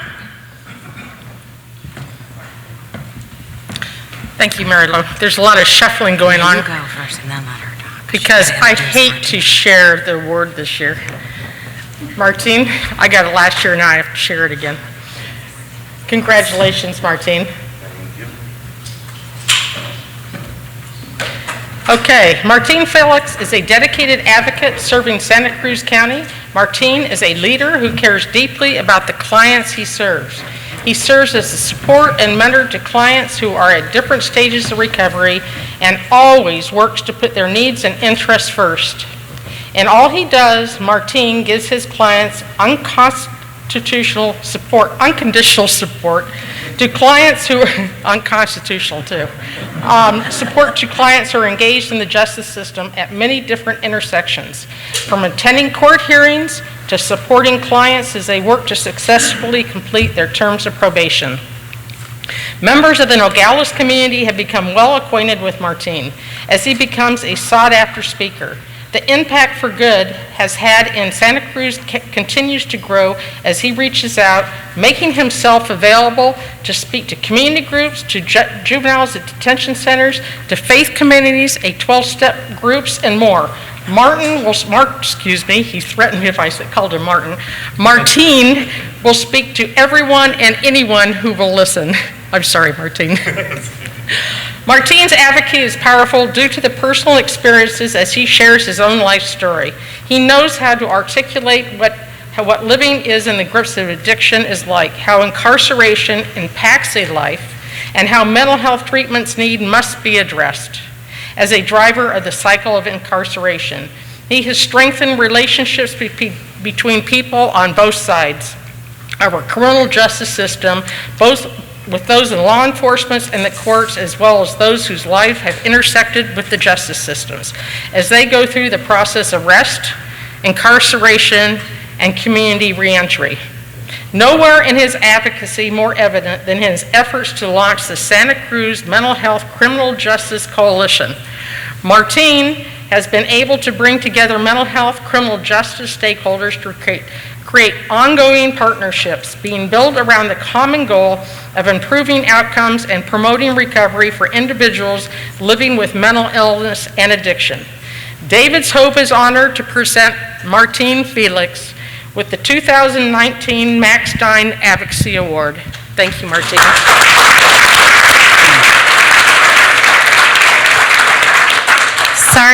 Sorry, we've got things a little bit mixed up, but we're going to let you share in a second. Martine, thank you so much and congratulations. Sharon Dine is going to talk a little bit about the late Dr. Max Stein before we hand over the mic to you. My husband, Dr. Max Dine, was a medical oncologist. He graduated from medical school at the top of his class. And while he was in medical school, he was diagnosed with bipolar disorder. That made it even more difficult for him to study and get through school, but he did it, and he did it with top honors. He practiced medicine for several years, but the bipolar disorder symptoms were beginning to come back a little more often, to the point where he could no longer practice medicine. So he didn't let that stop him from being a productive citizen. Probably about 2 weeks after he retired, he began volunteering for the Mental Health America, which was the Mental Health Association at that time. And then he also volunteered for NAMI, Arizona. And I forgot to mention that he was also a member of Alpha Omega Alpha, which is a national honor society. So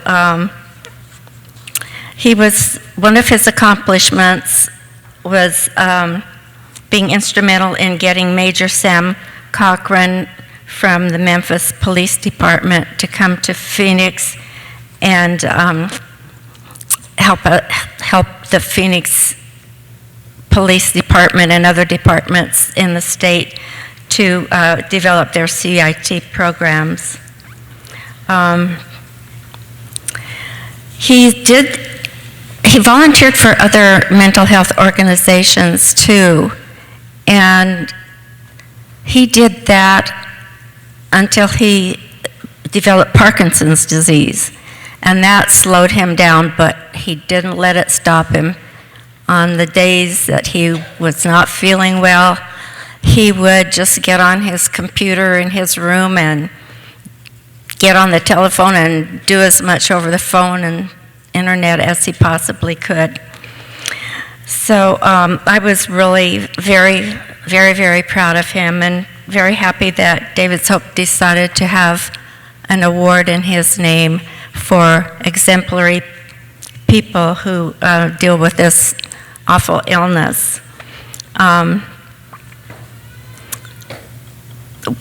I always told him that probably his biggest accomplishment was marrying me. And up here on the stage is the first recipient of the Max Stein Award, and that was Stephen Harvey, who is the Vice President of David's Hope, and he's back here. And also Kathy Basher received the award last year, and she was the former Bureau Chief of the Office of Individual Family Affairs. So these are people to be proud of. These are people who contribute so much to our society in spite of the illness that they have to deal with.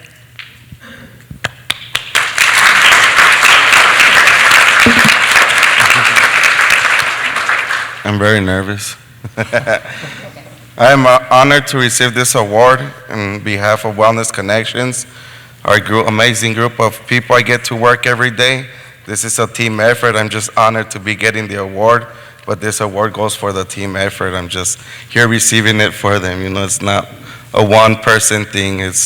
We work as a team, and who better than someone that understands each other, that empathy when we lived it and been through it, and it's just an honor for me to be able to give back what a lot of things I took away into the community. If I could give a little bit back, I'll do it with passion, and so believe in us, believe in peer support. We do recover, we do get better. Thank you for all the amazing work you guys are doing.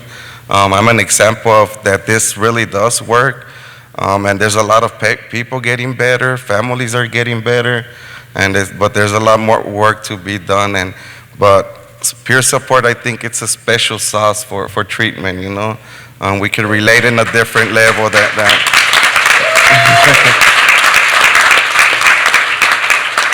So believe in us and continue to give us opportunity. I'm grateful that Wellness Connections gave me an opportunity after many years without working. And so if you would have told me 4 years ago I'll be getting this award, I wouldn't believe you. So thank you very much.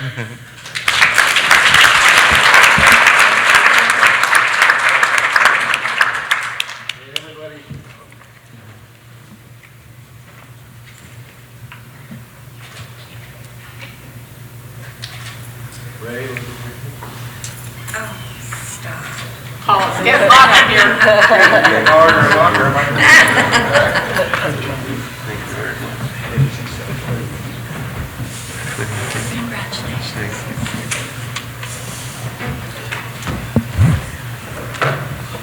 Okay, well, we're going to present team awards now. Commander Amy Smith, Mila Marovich of the Phoenix Police Department, and Matthew Moody, Crisis Response Network. If you can come up.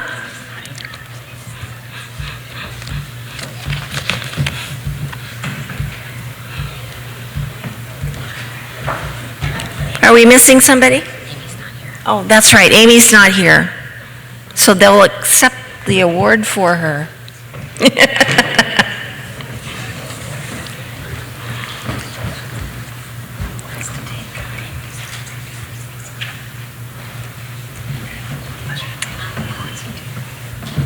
Commander Amy Smith and Mila Marovich of the Phoenix Police Department. In 2018, Commander Smith was the commander of the Communications Bureau at the Phoenix Police Department. She recognized the need for mental health training of dispatchers, but faced many challenges in carrying this out. In spite of critical staff shortages, no funding, and no roadmap for how to make a training like this possible, she found a way to train all staff in about 1 month period. The training included videos in partnership with Mercy Care and live presentations from staff at the Crisis Response Network, including a tour of the CRN facility. Commander Smith had to create a new staff position of training coordinator to accomplish this feat. Phoenix PD Dispatch Supervisor Mila Marovich was approached to take the leading role in helping to make this training responsive to the needs of dispatchers. Her staff was very unique needs, and she was very careful to make sure the training was tailored to them, useful, and would fall within existing department policy. She worked very hard to create interest among her peers and her staff and created excitement about learning. She also helped to create schedules and worked with the newly appointed training coordinator to be sure all staff achieved their learning objectives within the planned timeline. Matthew Moody with the Crisis Response Network dedicated his time, resources, and skill to help make this training happen. Matthew was the only instructor from CRN, and he worked a grueling schedule, coming in at 5 in the morning and 9 at night, to make sure he reached all dispatchers on all shifts. Only a few dispatchers at a time could leave the phones, so he freely taught class after class for a whole month. Matthew also ensured that each dispatcher would have a chance to tour the Crisis Response Network facility, talk to other employees, and listen in on CRN crisis calls. The Phoenix Police Department was overwhelmed by his dedication and the highly skilled level of support he provided. Since conducting this training, the benefits were seen almost immediately. Mila reported overhearing an operator on a particularly difficult call with a person who had dementia. The call was handled well, and she heard the operator say, "Thank goodness I watched that CIT video today." Matt saw an immediate increase in staff touring CRN. He reported that you could see the relationships and trust growing stronger. Preliminary data show a dramatic increase in the number of times Phoenix police dispatchers are calling Crisis Response Network. Police dispatchers are also reaching out and frequently reporting callers who appear to have a mental illness, making referrals to behavioral health providers who can provide the support they need. David's Hope is honored to present Commander Amy Smith with the 2019 Crisis Response Officer of Distinction Award, and Mila Marovich and Matthew Moody with the 2019 Community Member Mental Health Criminal Justice Collaborative Award. Thanks, everyone. Crisis Response Network is always looking for ways that we can collaborate with first responders, and it was, a personal honor for me to be able to do all these trainings, meet the dispatchers, and get them to come over and see what crisis specialists do. We already support by taking calls from first responders and sending the mobile teams out, but how many calls go through dispatch? Almost all of them. So it was just great to be part of this innovative process. And if you had told me that I would get free eggs for life from Mila's personal chicken farm, I would have done this years earlier. So thank you guys very much. So it came down to bribing him to help us do this program, but it worked out very well. And I think the first thing I'd like to say is just I appreciate Police Chief Jerry Williams and our executive staff that recognizes the importance of coming up with innovative mental health programs within the police department to try to help our citizens. And I was really excited about this program because that's exactly what it did. It got the mental health, the person who suffers with mental illness, the appropriate need, and possibly kept the officer out of a situation that they didn't need to be in. So we're continuing to develop the program. I'm excited about it. In developing the program, it was several people that helped us. Tanisha Hildebrand and Frank O'Halloran of Mercy Care. They were awesome.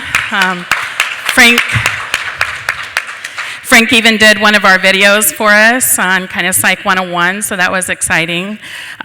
Detective Sabrina Taylor, our CIT officer for the Phoenix Police Department, she's been a huge help and advocate for us. And then the many hours that I worked with Matthew and the success of the program, and I'm just excited about where it's going to go. Thank you.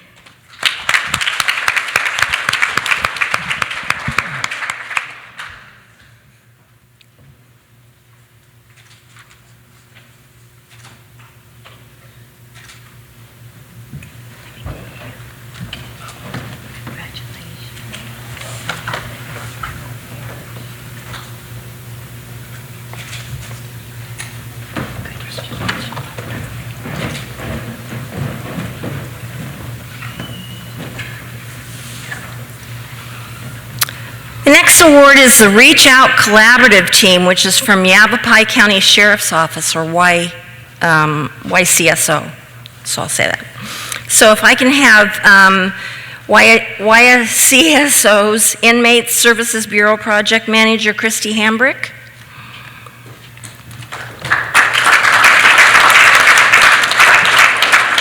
Spectrum Healthcare Group's Justice Liaison, Amy Sheldon. And Lieutenant Brian Silvernail of the Yavapai County Sheriff's Office.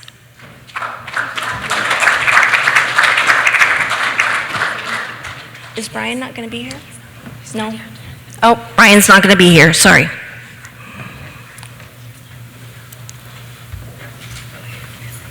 In March 2018, the Yavapai County Sheriff's Office launched the Reach Out Initiative with the goal to improve cross-system collaboration in the justice system for people with mental and substance use disorders. One of Yavapai Jail's best efforts to reach this goal is the partnership between the jail's Inmate Services Bureau's Release Coordination and Spectrum Healthcare Group's TIP Jail Triage Program. Release coordination of people who have been incarcerated in Yavapai's jail can include people experiencing an acute crisis, people who are actively engaged in recovery and treatment, people who are just beginning the treatment path, any combination of these characteristics, or people right in between. It takes a team of astute release and inmates, service coordinators, focused detention officers, as well as behavioral health crisis and peer support to provide supports to begin the process of behavioral health engagement for such a vulnerable population. Lieutenant Silvernail's leadership within the community has paved the way for the court system and justice stakeholders to understand the benefits of identification of individuals with mental health and/or substance use concerns who have been incarcerated, diversion at the earliest moments possible from the jail setting when appropriate, and assurance of direct access to care. On top of the community leadership role, Lieutenant Silvernail has had to navigate a myriad of technical aspects involved within a secure jail setting to create the infrastructure for this project to be successful. Project Manager Christy Hambrick leads the Inmate Services Bureau's Release Coordination Team. Her robust and diverse staff work around the clock to meet with almost every inmate and offer them the ability to participate in a reach-out screening. Ms. Hambrick assures that the multiple courts, probation department, behavioral health providers, access health plans, emergency housing agencies, and other service providers are able to understand the participants' needs and that they continue to work in collaboration with the release coordinators. These coordinated efforts would not be successful without the energy, dedication, passion, and determination of Justice Liaison Amy Sheldon from Spectrum Healthcare. Ms. Sheldon's leadership of the Jail Triage Program has given the jail the ability to successfully bridge a participant's release from the jail's back door to a treatment provider's front door.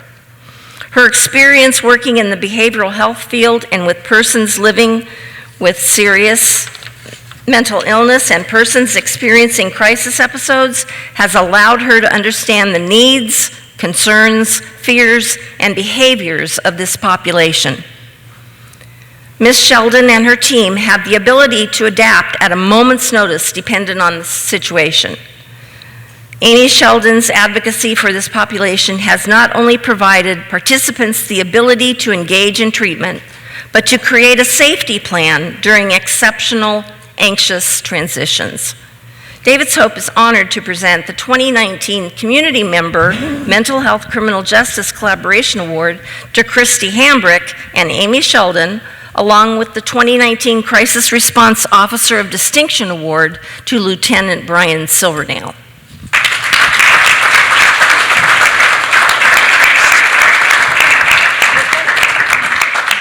I'll go first.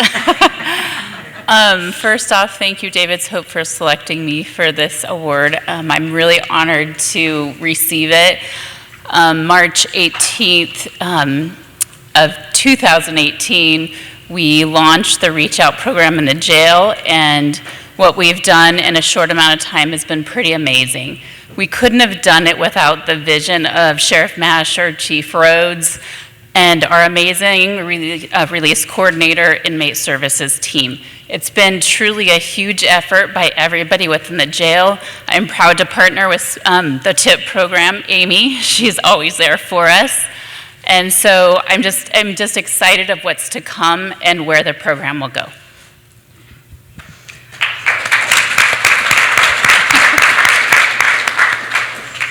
I just want to thank David's Hope, first of all, and David, if he's in the room. Mary Lou, you've done amazing.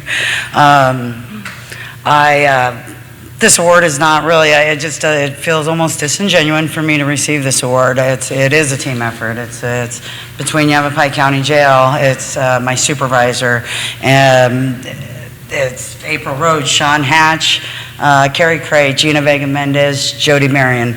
And I work, my team includes BHW, Bob Francisco, and peer support specialist, forensically trained, James Hayden. And without them, none of this would be possible.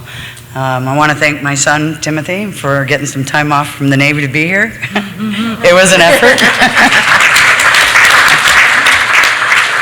My kids grew up as single social workers' children, so right. Thank you. So thank you very much.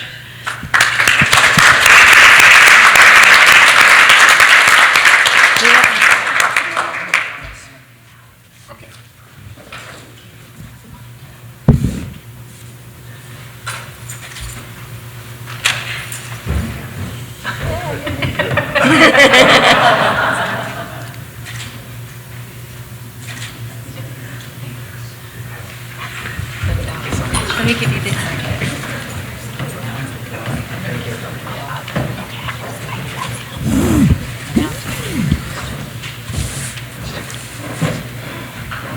We will now begin our community member awards. Jim Dunn of the National Alliance on Mental Illness, Arizona. Jim, will you come up?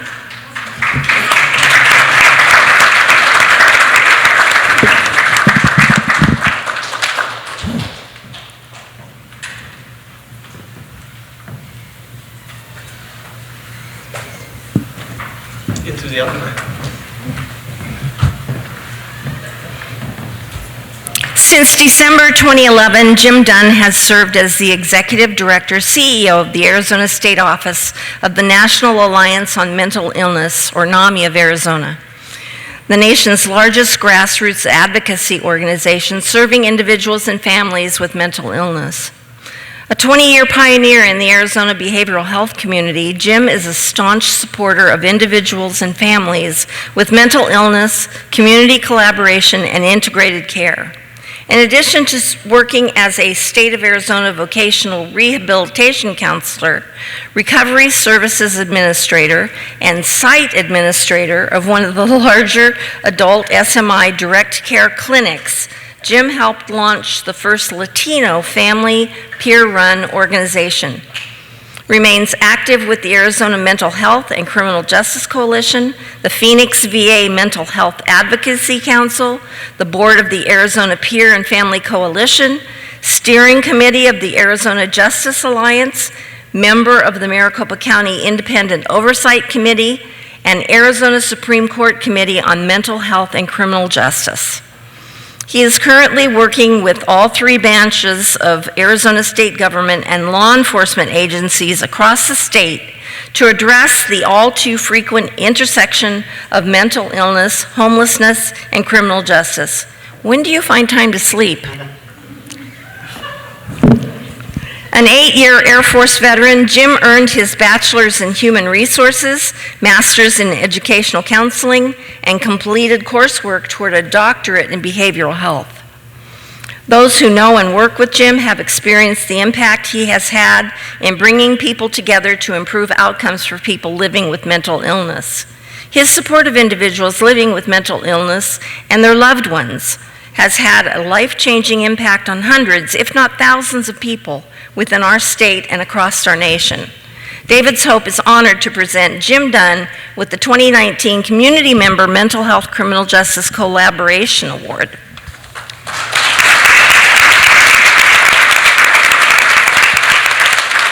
Thank you.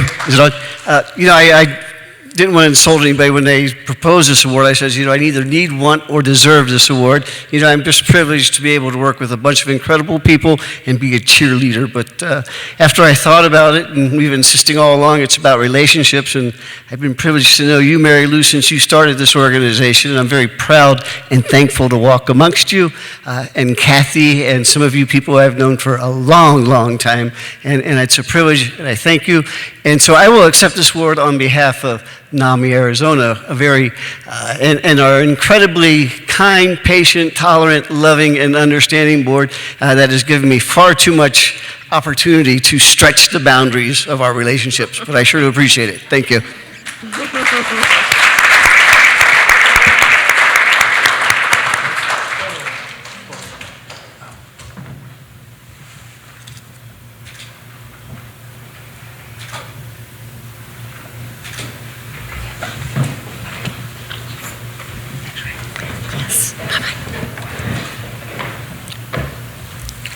Darren Fry, Supervisor of Community Bridges Northern District.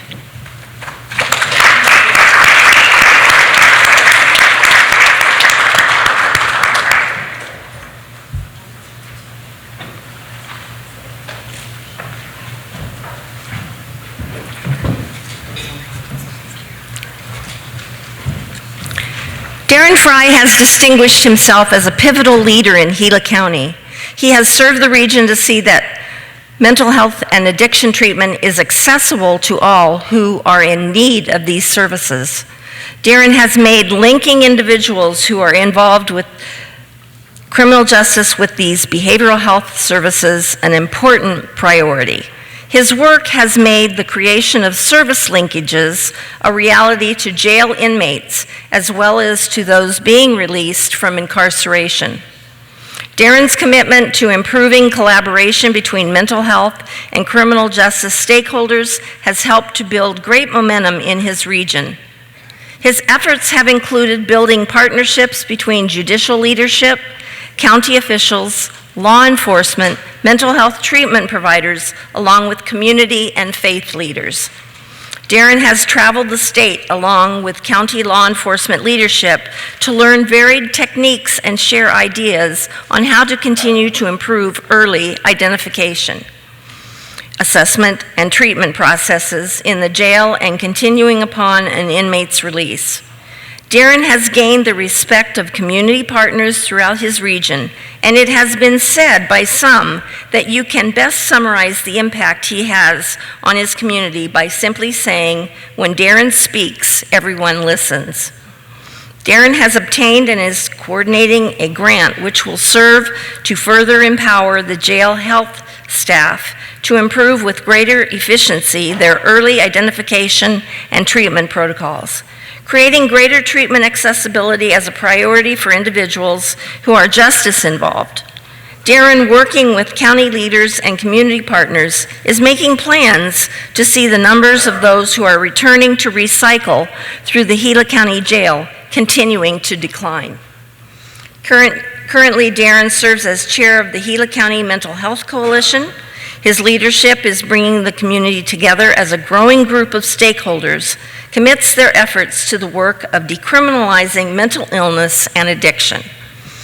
David's Hope is honored to present Darren Fry with the 2019 Community Member Mental Health Criminal Justice Collaboration Award.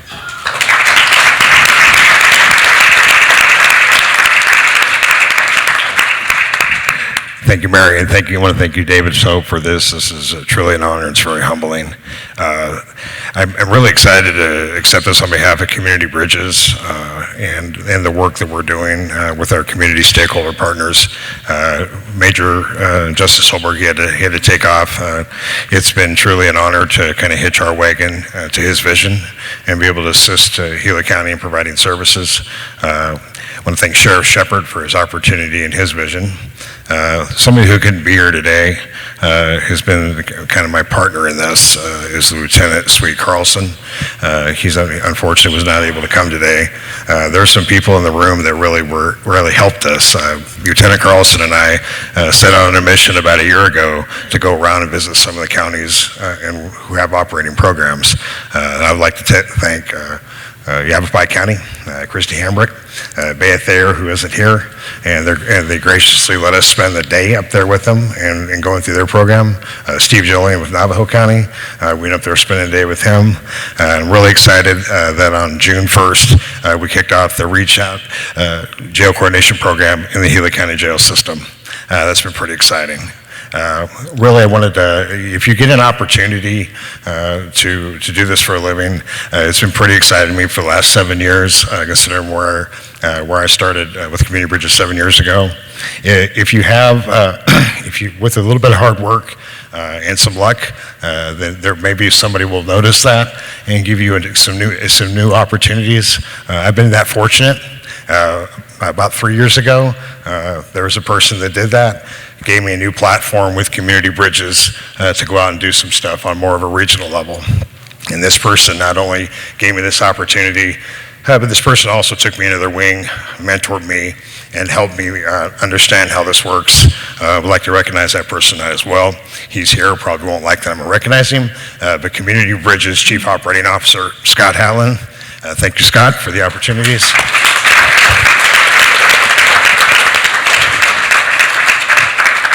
And real quick to the law enforcement and judicial officers out there, thank you for the hard work and the dangerous work you do every day to keep us safe. Thank you, Martine, for talking about peer support work. 7 years ago, that's where I started out. I'm a recovering alcoholic. I know the job that law enforcement does every day, and I know that it can be tiresome working with people like us over and over and over again as you think, man, that person is just never going to get it. Well, don't give up on us, please, because that person you may think will never get it may just get an opportunity to get a award like this. Thank you very much.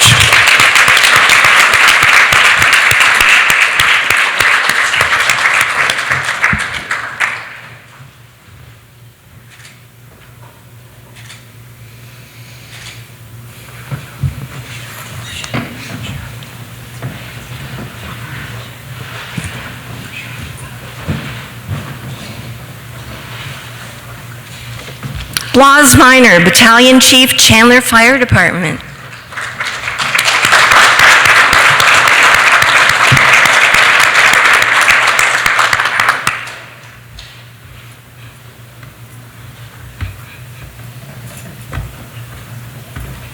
I've lived in Chandler for 30-some years, and I didn't even know that this very famous person was there.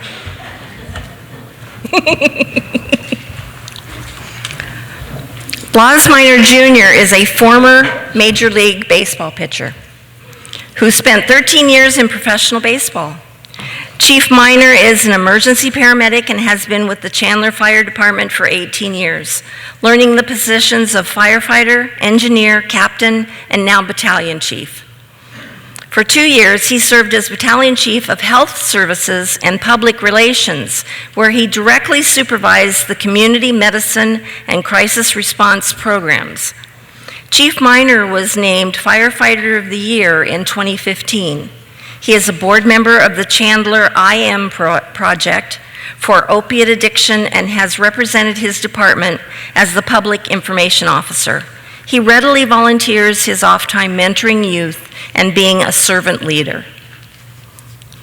As the Crisis Response Program Director, Chief Minor had the opportunity to become a student once again and learn about the behavioral health system in Maricopa County. Making an active effort to engage with those seeking and providing services in the Chandler area, he initiated open and honest dialogue. Participating in Regional Crisis Collaborative, he learned about programs for individuals with serious mental illness, general mental health, or substance use needs, as well as supportive services for caregivers and loved ones. Through his involvement, he was able to identify a service delivery training gap. Chief Minor was the driving force in the Chandler Fire Department's 2015 Innovation Grant. The goal of the grant was to provide firefighters with the appropriate level of training given their scope of practice for responding to individuals in an emergent behavioral health crisis. This training is titled Crisis Support Training, or CST. Excuse me. Some of the many skills taught included street triage, verbal de-escalation, effective engagement, understanding and building rapport, extending empathy, self-care, and recognizing compassion fatigue. Chief Blasminer is a champion for the vulnerable. He is keenly aware that emergency rooms or jail cells are not the most appropriate place for individuals with mental health or addiction disorders. He believes in the mission of the Crisis Support Training Curriculum. He has been a tireless advocate, routinely working with multiple community partners to ensure their voices are being heard.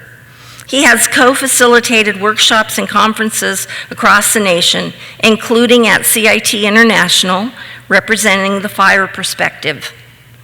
At this time, over 5,000 firefighters and police have been trained in the collaborative crisis support training model in which fire and law enforcement partner, and the numbers continue to grow. David's Hope is honored to present Chandler Fire Battalion Chief Jos Blasminer with the 2019 Community Member Mental Health Criminal Justice Collaboration Award.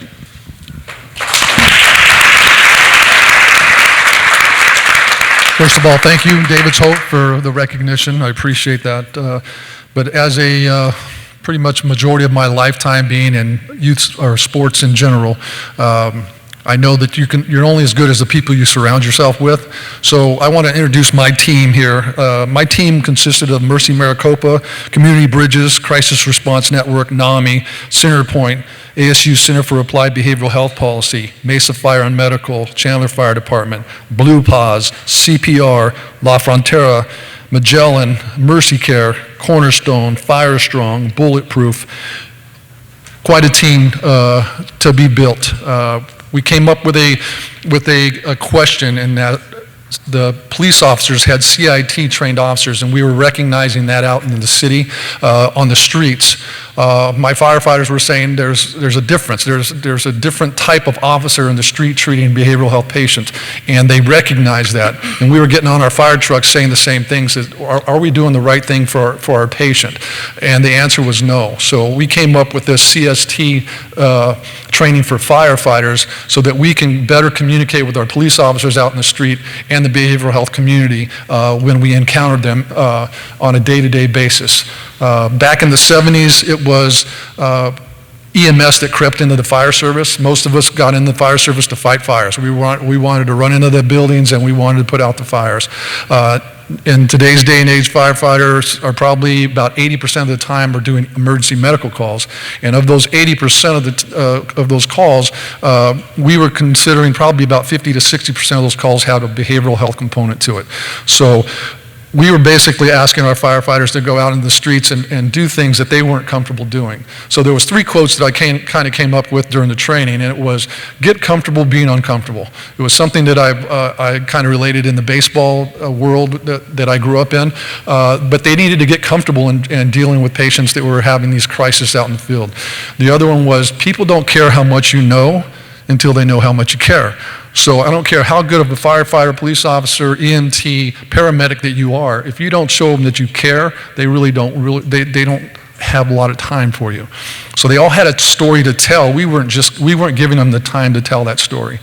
The last thing was, even if you're on the right track, if you just stand there, you're going to get run over. So even if you're on the right track, if you just stand there, you're going to get run over. So we felt that, we thought we were doing a really good job with behavioral health patients, but we realized through the behavioral health community that we weren't really doing a very good job at it. So we had to change some things that we did.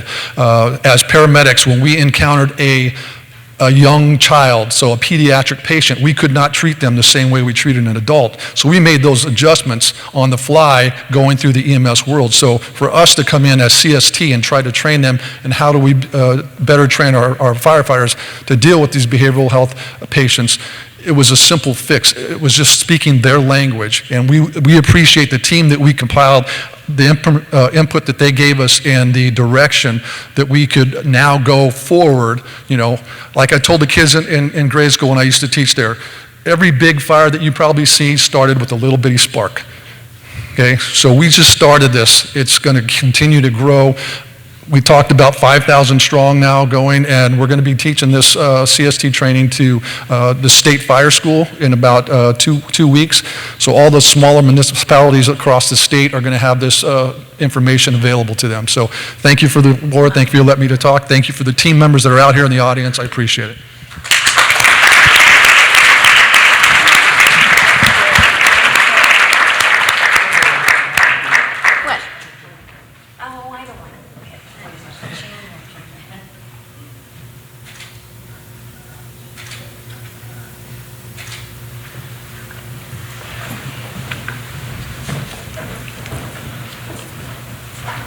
And Chief Minor, before you leave the stage, don't leave the stage, can you sign your baseball card for me? Do I have to pay you for it? I mean, is there still royalties on it and stuff?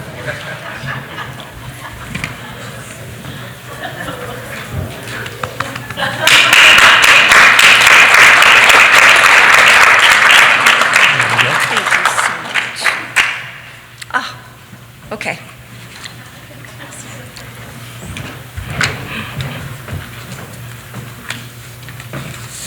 Bea Thayer of Yavapai County Sheriff's Office Award. It's being accepted by Deputy Chief David Rhodes.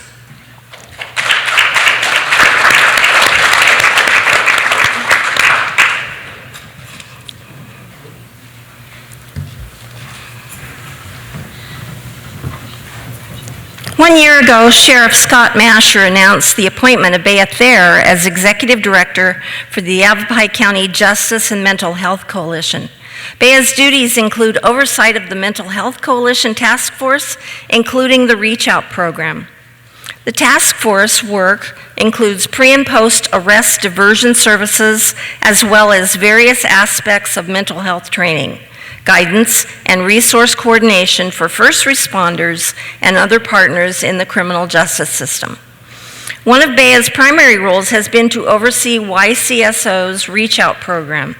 Reach Out offers a service linkage to county jail inmates with appropriate behavioral health and addiction treatment at the earliest possible time after a person becomes justice involved.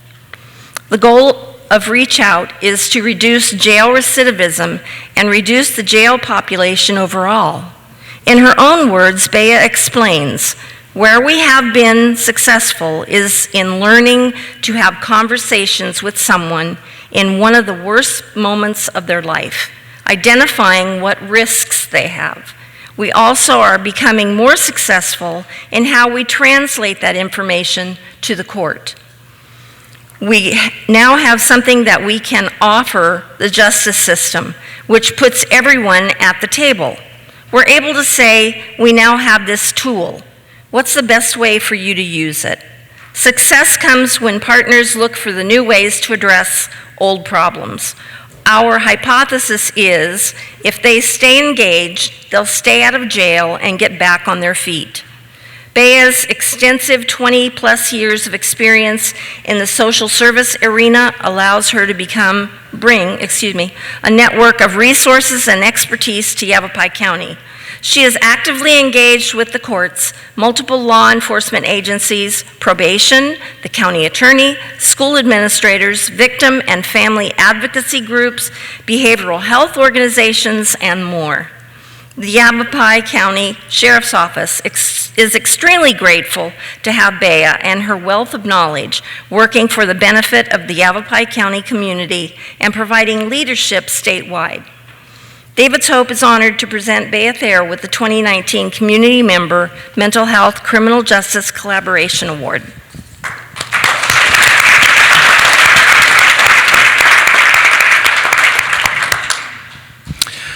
I see how many people stayed to see Bea get this award, and I am sorry to disappoint you. So I will do my best to fill in with her. As I look across the room, I know so many of you. Bea knows you too. And it's very fitting, you know, this is a crowd of true believers up here, and that's what Bea is. We're very grateful to have her, and I'll just tell you a little bit about her. Number one, she would be very embarrassed to be up here receiving this award. She has been in Ray's shoes a number of times. She's participated in David's Hope. She's nominated. She's helped award people. She's done all of these things, but it's very fitting for her to get this award. She had an unexpected family emergency, and she couldn't be here.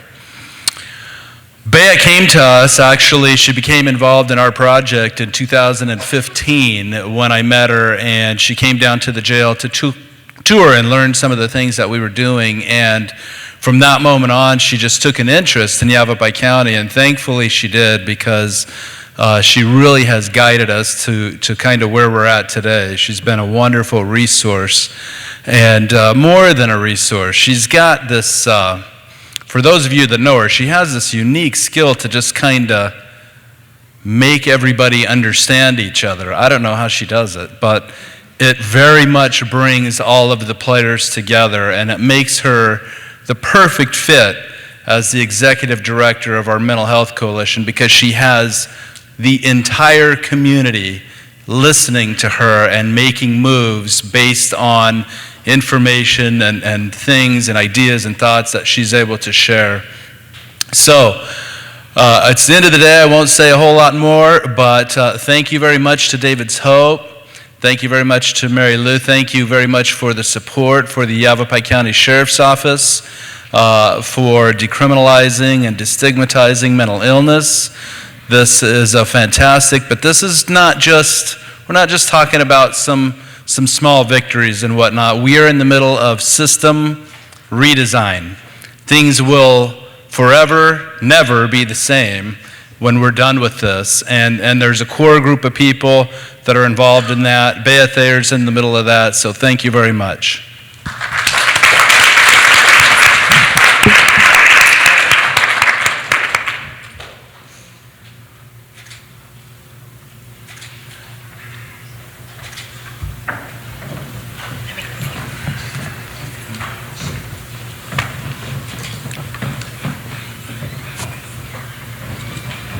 And last but not least, Summer Wolf, Mental Health Clinician, Coconino County Sheriff's Office.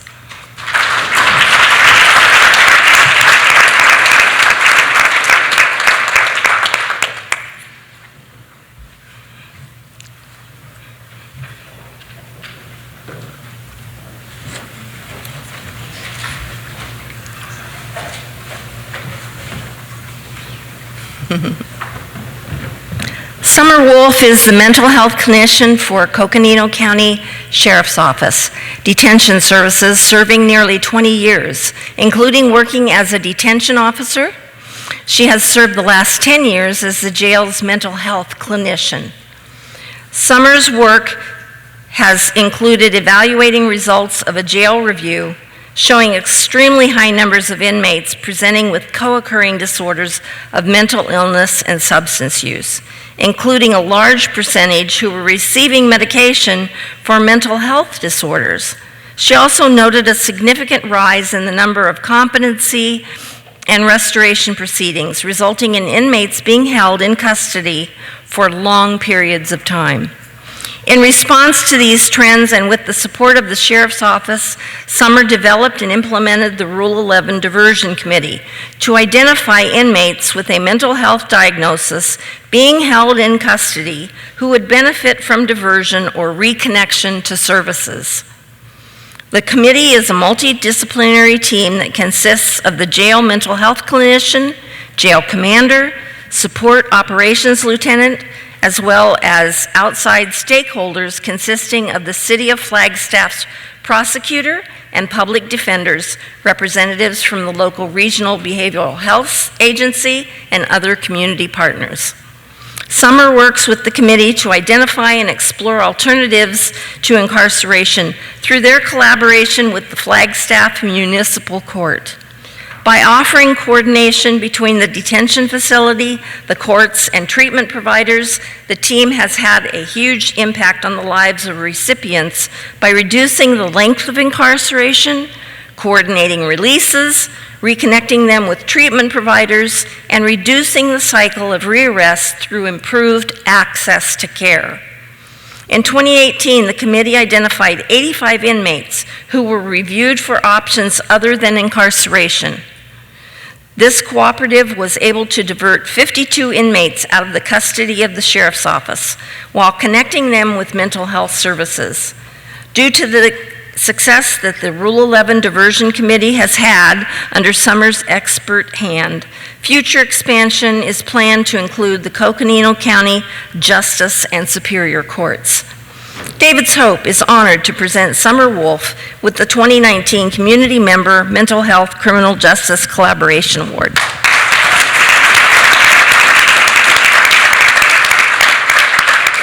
Thank you. It's an honor to receive this award. I too wanted to run out the back door when I saw the microphone, so I'm not much of a public speaker, but it definitely is a coordinated effort.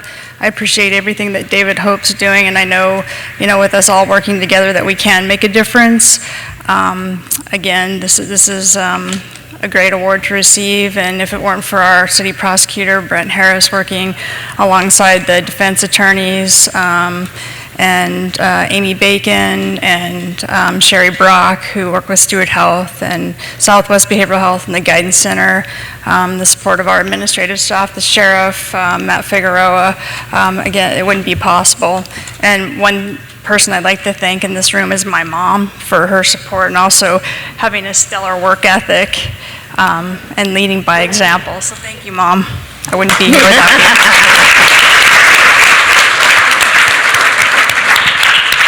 Hey, Mom, will you come up here and take a picture with your daughter?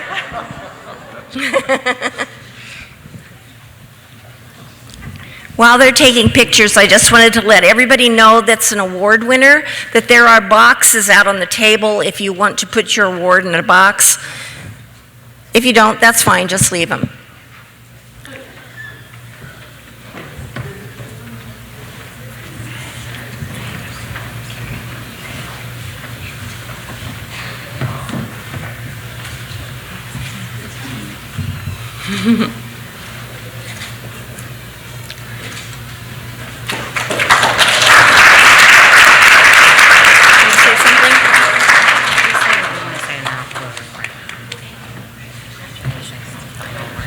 Thank you, everyone. Mary Lou's just going to say one little closing remark.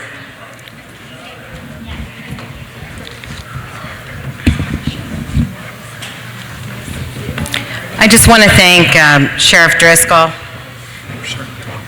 Fabulous. Thank you, Sheriff, for your remarks earlier, which were greatly appreciated and very inspiring as we're being able to present all these amazing awards. We thank you. This is the conclusion. I do apologize. We kept you longer than we thought we would, but I know you invested your time wisely, so I thank you greatly for being here. We hope you will continue to stay connected with us through being on our email list and continue in our public dialogue ongoing.